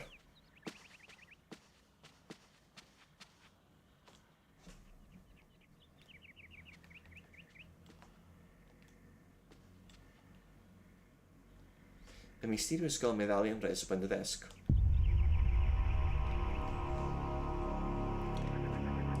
A spellcrafting component, surely. Anthony has acquired a circle of power. Circles of power describe the amount of power that the spell will have. The more points within that circle, the stronger the spell will be. Spells are magical incantations and enhance a character's natural abilities. The spell list is an inventory of all the spell information that has been acquired. It will allow the player to select which spells to cast, examine, or assign to convenient quick spell buttons. Selecting this will allow the player to experiment with rune combinations and discover new spells. This contains an inventory of all the components of magical spells you have acquired, and with this function the player can preview their current assignment of spells to use the quick spell buttons. Sadly, we do not actually have any runes yet, but having acquired the circle now means that we are about to find them.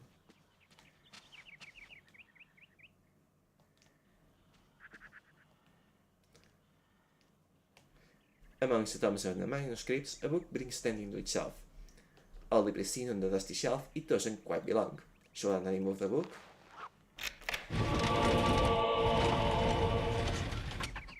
Yeah, I saw that coming.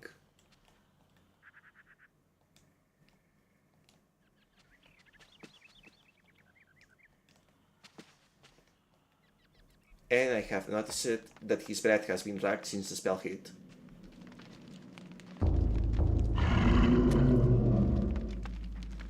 Well, hello there.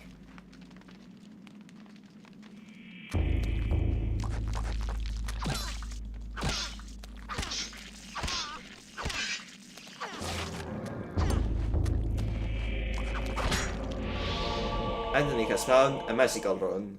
Sadly, we need at least 3 of them.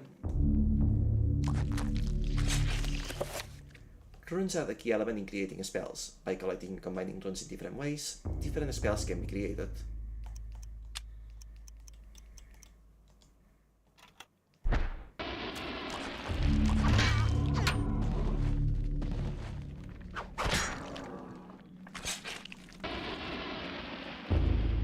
Are you staying dead? No, you are not.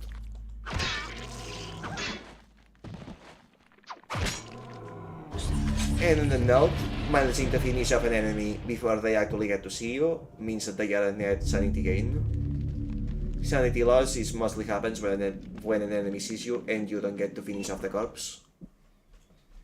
So just the ones that were finished by traps before.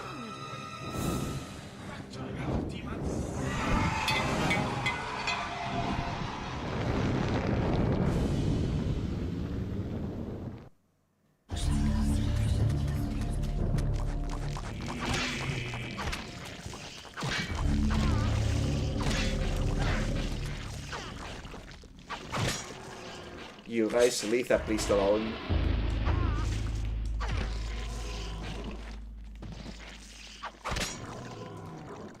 Away with you. Grateful for his life, the monk tells Anthony what happened. He was carrying a sacred arm from the baptismal font when he was confronted by the bishop, who was brandishing a large blade and whose eyes burned with an evil fire. Frightened, the monk dropped the urn out of shock and ran. Returning to retrieve the urn, he found only the sword that the bishop had left behind. With thanks, he gives the bishop's sword to Anthony. A claymore, very nice.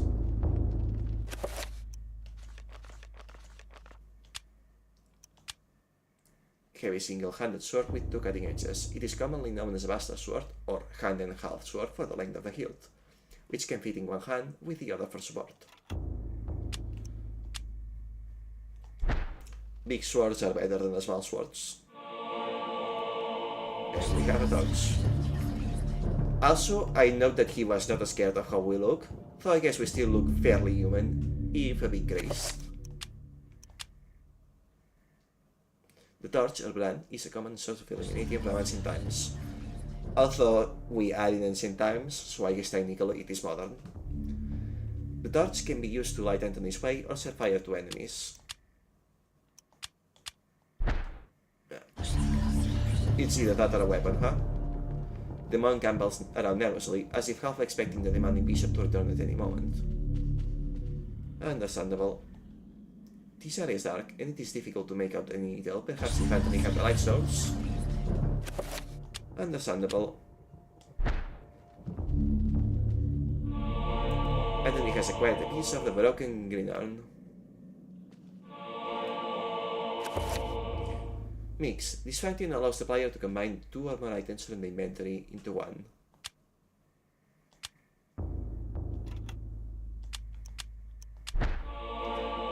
Has assembled 2/3 of a broken green urn.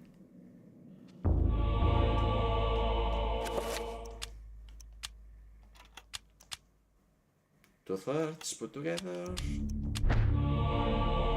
Assembled a broken urn.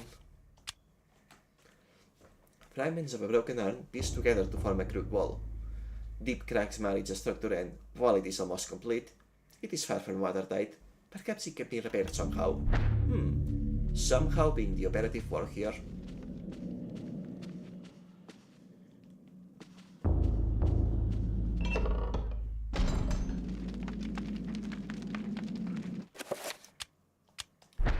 Well, there is another rune.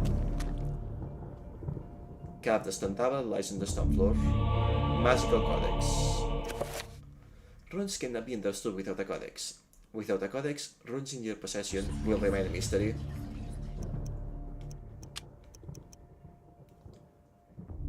Item. I take it those are the target runes.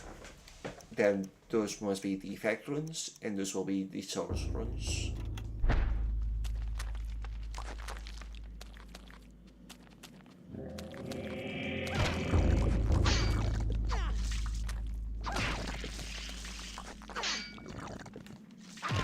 There we go. Magical rune acquired.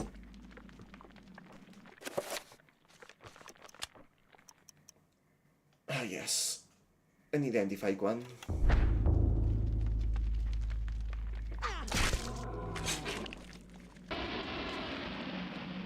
And we still need one more. Yeah, I can definitely see why they wanted Charlemagne to get this spell. Deliver it to him.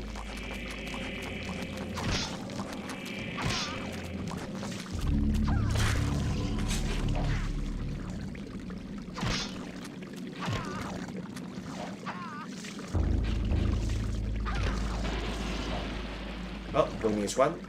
But it is what it is. Oh, fine. This is a slow to swing, but has quite a reach. Worth it.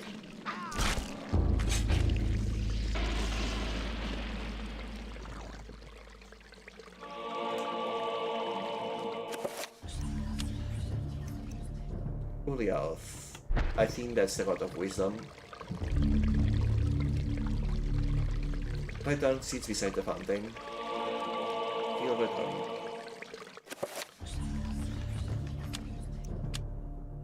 Earth has been glazed with a deep red shell tag, giving it the sheen of a bloody heart recently torn from its host body. Quite a comparison. It has a strange sigil on its side. It is filled with a foul-smelling liquid, and I take it... While fumbling around, the owner sticks around to his stiff fingers, dashing itself into fragments as it hits the floor. So I guess that this zombification, this transformation, is destroying your dexterity. Oh? Well, there's also run.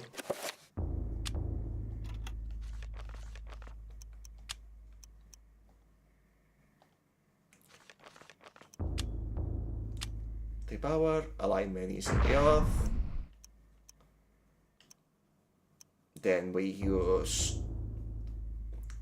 I suppose this is target, and this is effect.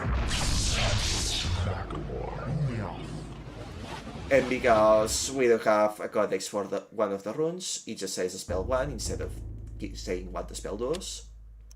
But we can just use it.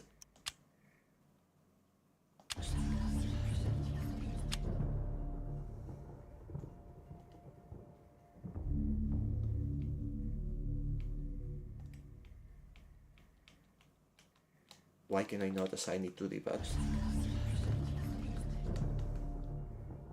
Oh well.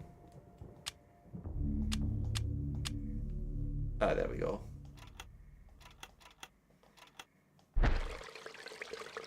Now, what does this spell do exactly? Select an item to enchant.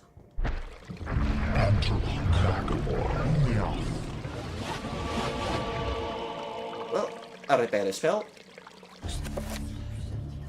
This meta represents its character's magical energy. When a spell is cast, the level will get lower. This meta regenerates whenever the character is in motion.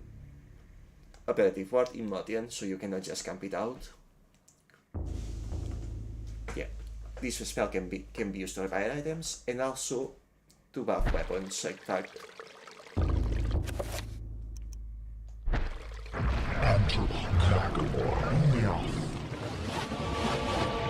and yeah, the visuals for the spellcasting are really neat, even if the spellcasting itself is a bit slow. Not as slow as I remember though. I figured that each rune took more like half a second. And now this weapon does more damage. Particularly more damage against red enemies? No, against green enemies, because wisdom trumps insanity. But it does more damage in general against every enemy. And let's also repair the big one. By the way, if I move at all while the spell is being cast, I still spend blue meter, but the spell does not go off.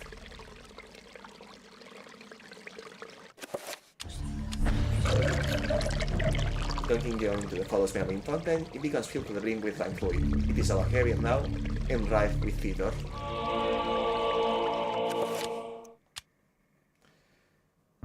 Glass with the sanguine shellac, making it shine with a disturbingly alien light. I love these comparisons.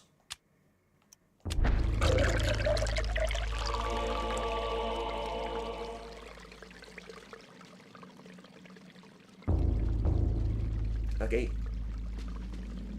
Oh, his running animation is all screwed up.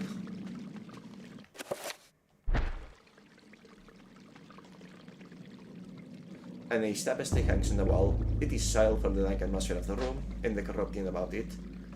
And we have seen before what to do with those.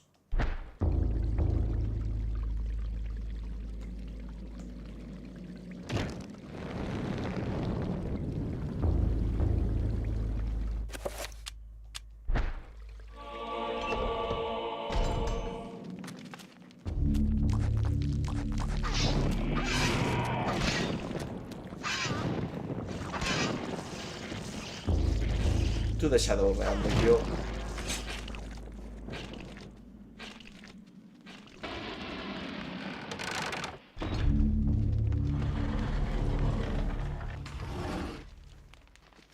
And that's our man, the bishop, I presume.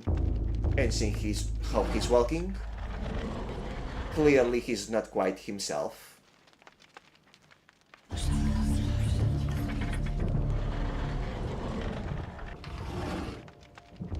Well, I was just trying to examine it, but... An item plate in the floor is carved with 3 curious circles. Dried splashes have marked its marked in one surface. Splashes of what exactly?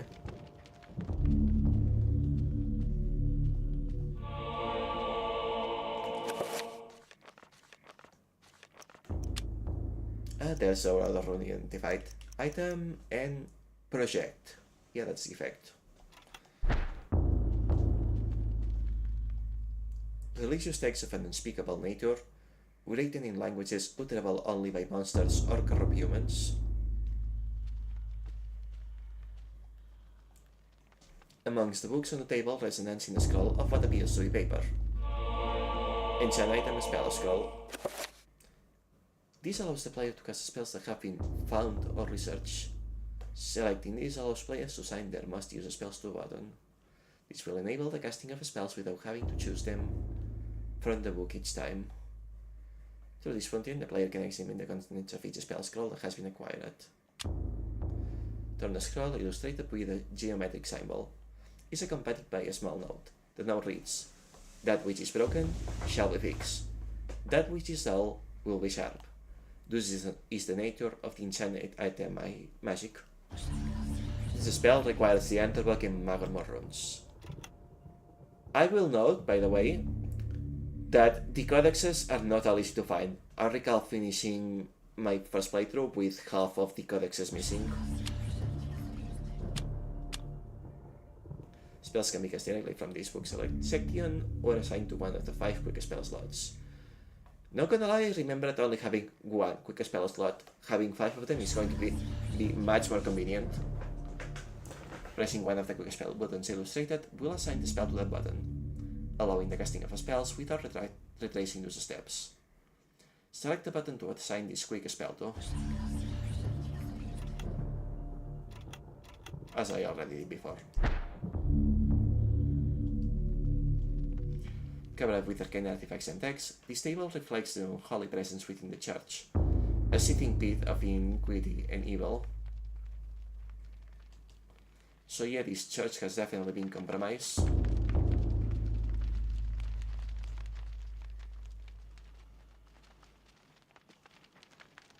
Three shall pass through this secret door. There has to be a way to get through it. Yeah, by pressing this thing. The question is, how do I keep it pressed? Because there is physically not enough time to leave.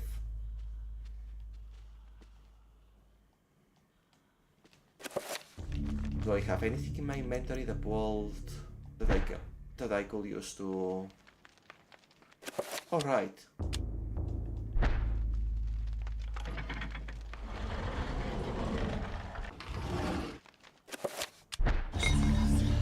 Although the gun appears to sit correctly in place of the pressure plate, it does not appear to be heavy enough to depress it.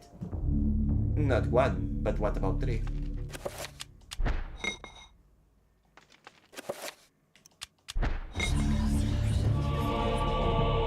There we go.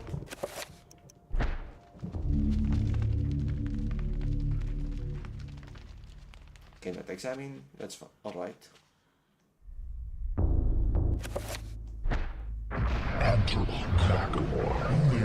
Let's replace enchantment, because it does have a time limit, and I have a feeling I will need it now. So, you have come to return my book. Yes. Very well then. For your efforts, I promise a quick and merciful death. No, thank you.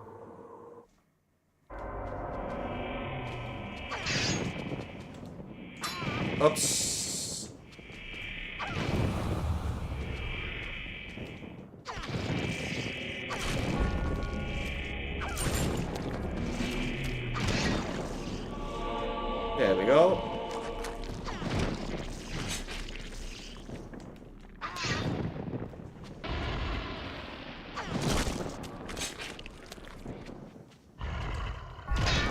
And there we go.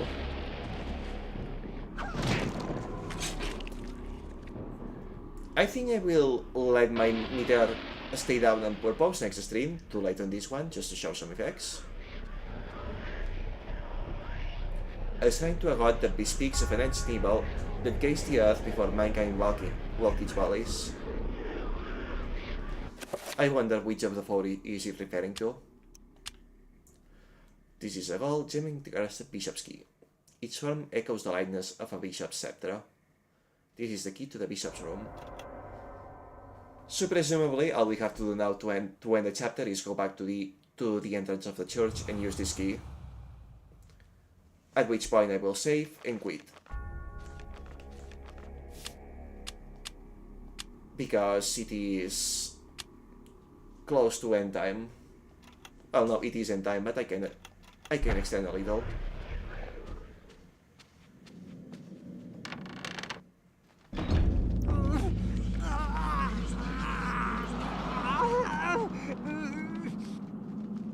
Yes, good thing that Charlemagne did not get the spell.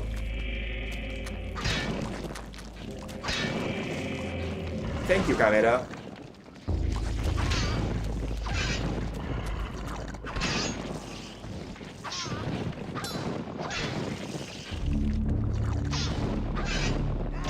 Dark Souls moment. The sword is too big for this passage.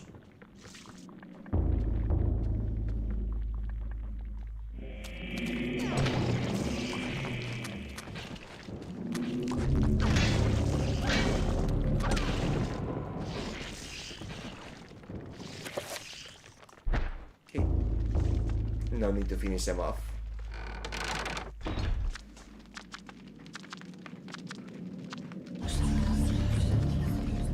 Oh. You. No.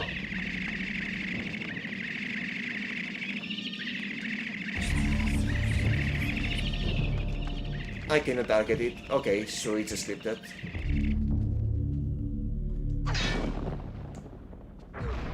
Yeah.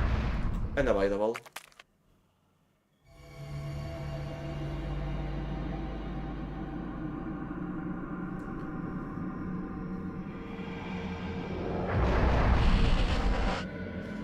The Trapper dimension sprawls in every direction. Whilst in this place, magic cannot be cast, and humans are subjected to a phenomena. The portals cycle from color to color as time progresses, and only the quick will escape. Okay. The portal with the exit is the purple color.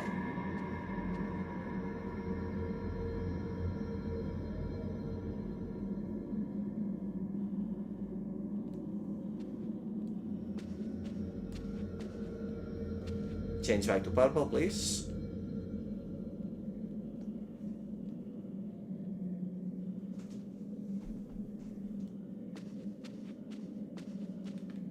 To purple.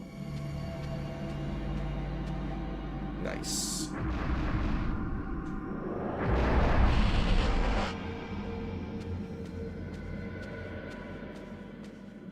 Well, that's not what I thought will happen.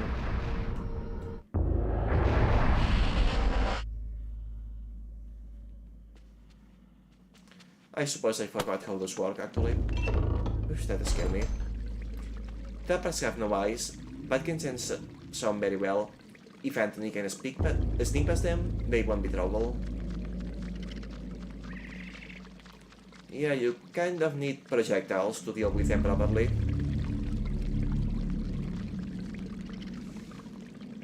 Also, given Anthony's current appearance, I so hope that he gets taken seriously. Also, so much for the enchantment.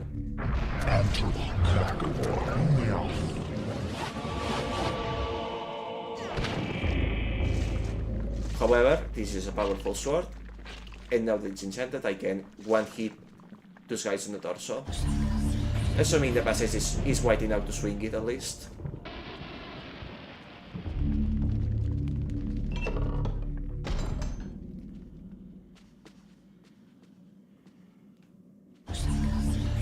Hey, I found the bishop.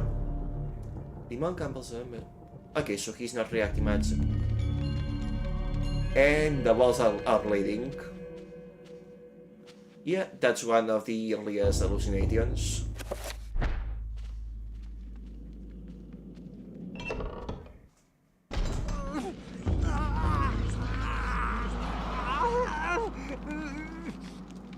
Yep, I wouldn't blame anyone that attacked you on sight at this point. And you were so handsome too.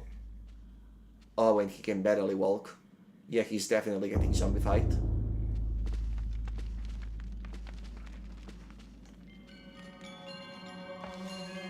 At least he's still capable of climbing stairs. Good for him. Cannot have been easy.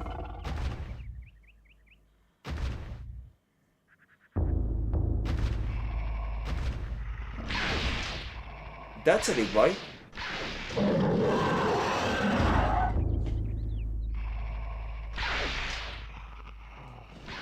That is a very big boy.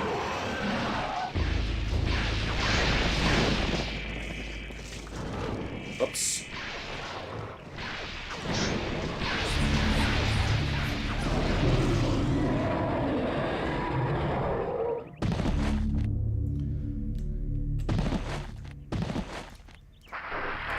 This will normally be kind of a boss instance at this point. However, the combination of big blade, strong character, and enchantment of the element that he's weak to have made quick work of it.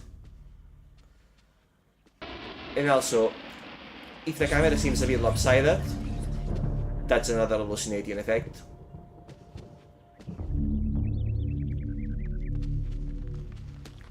Our boy is too low on sanity to see things correctly.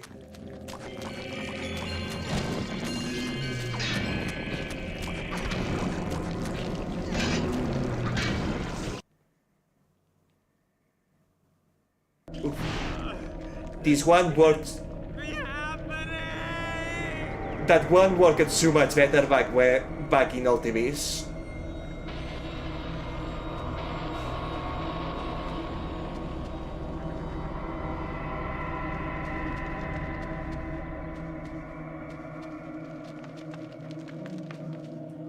Okay, let's see. Bishop's key.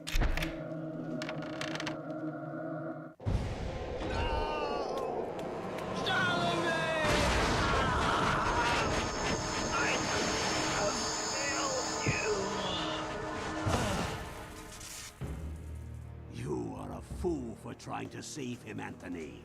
His fate was decided many centuries ago, as is the fate of this world. Despite your faith, there is little to save you from the power of Xalathar.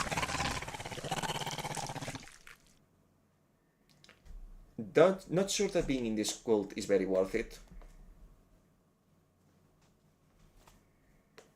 But hey, if they are happy, who am I to tell them off?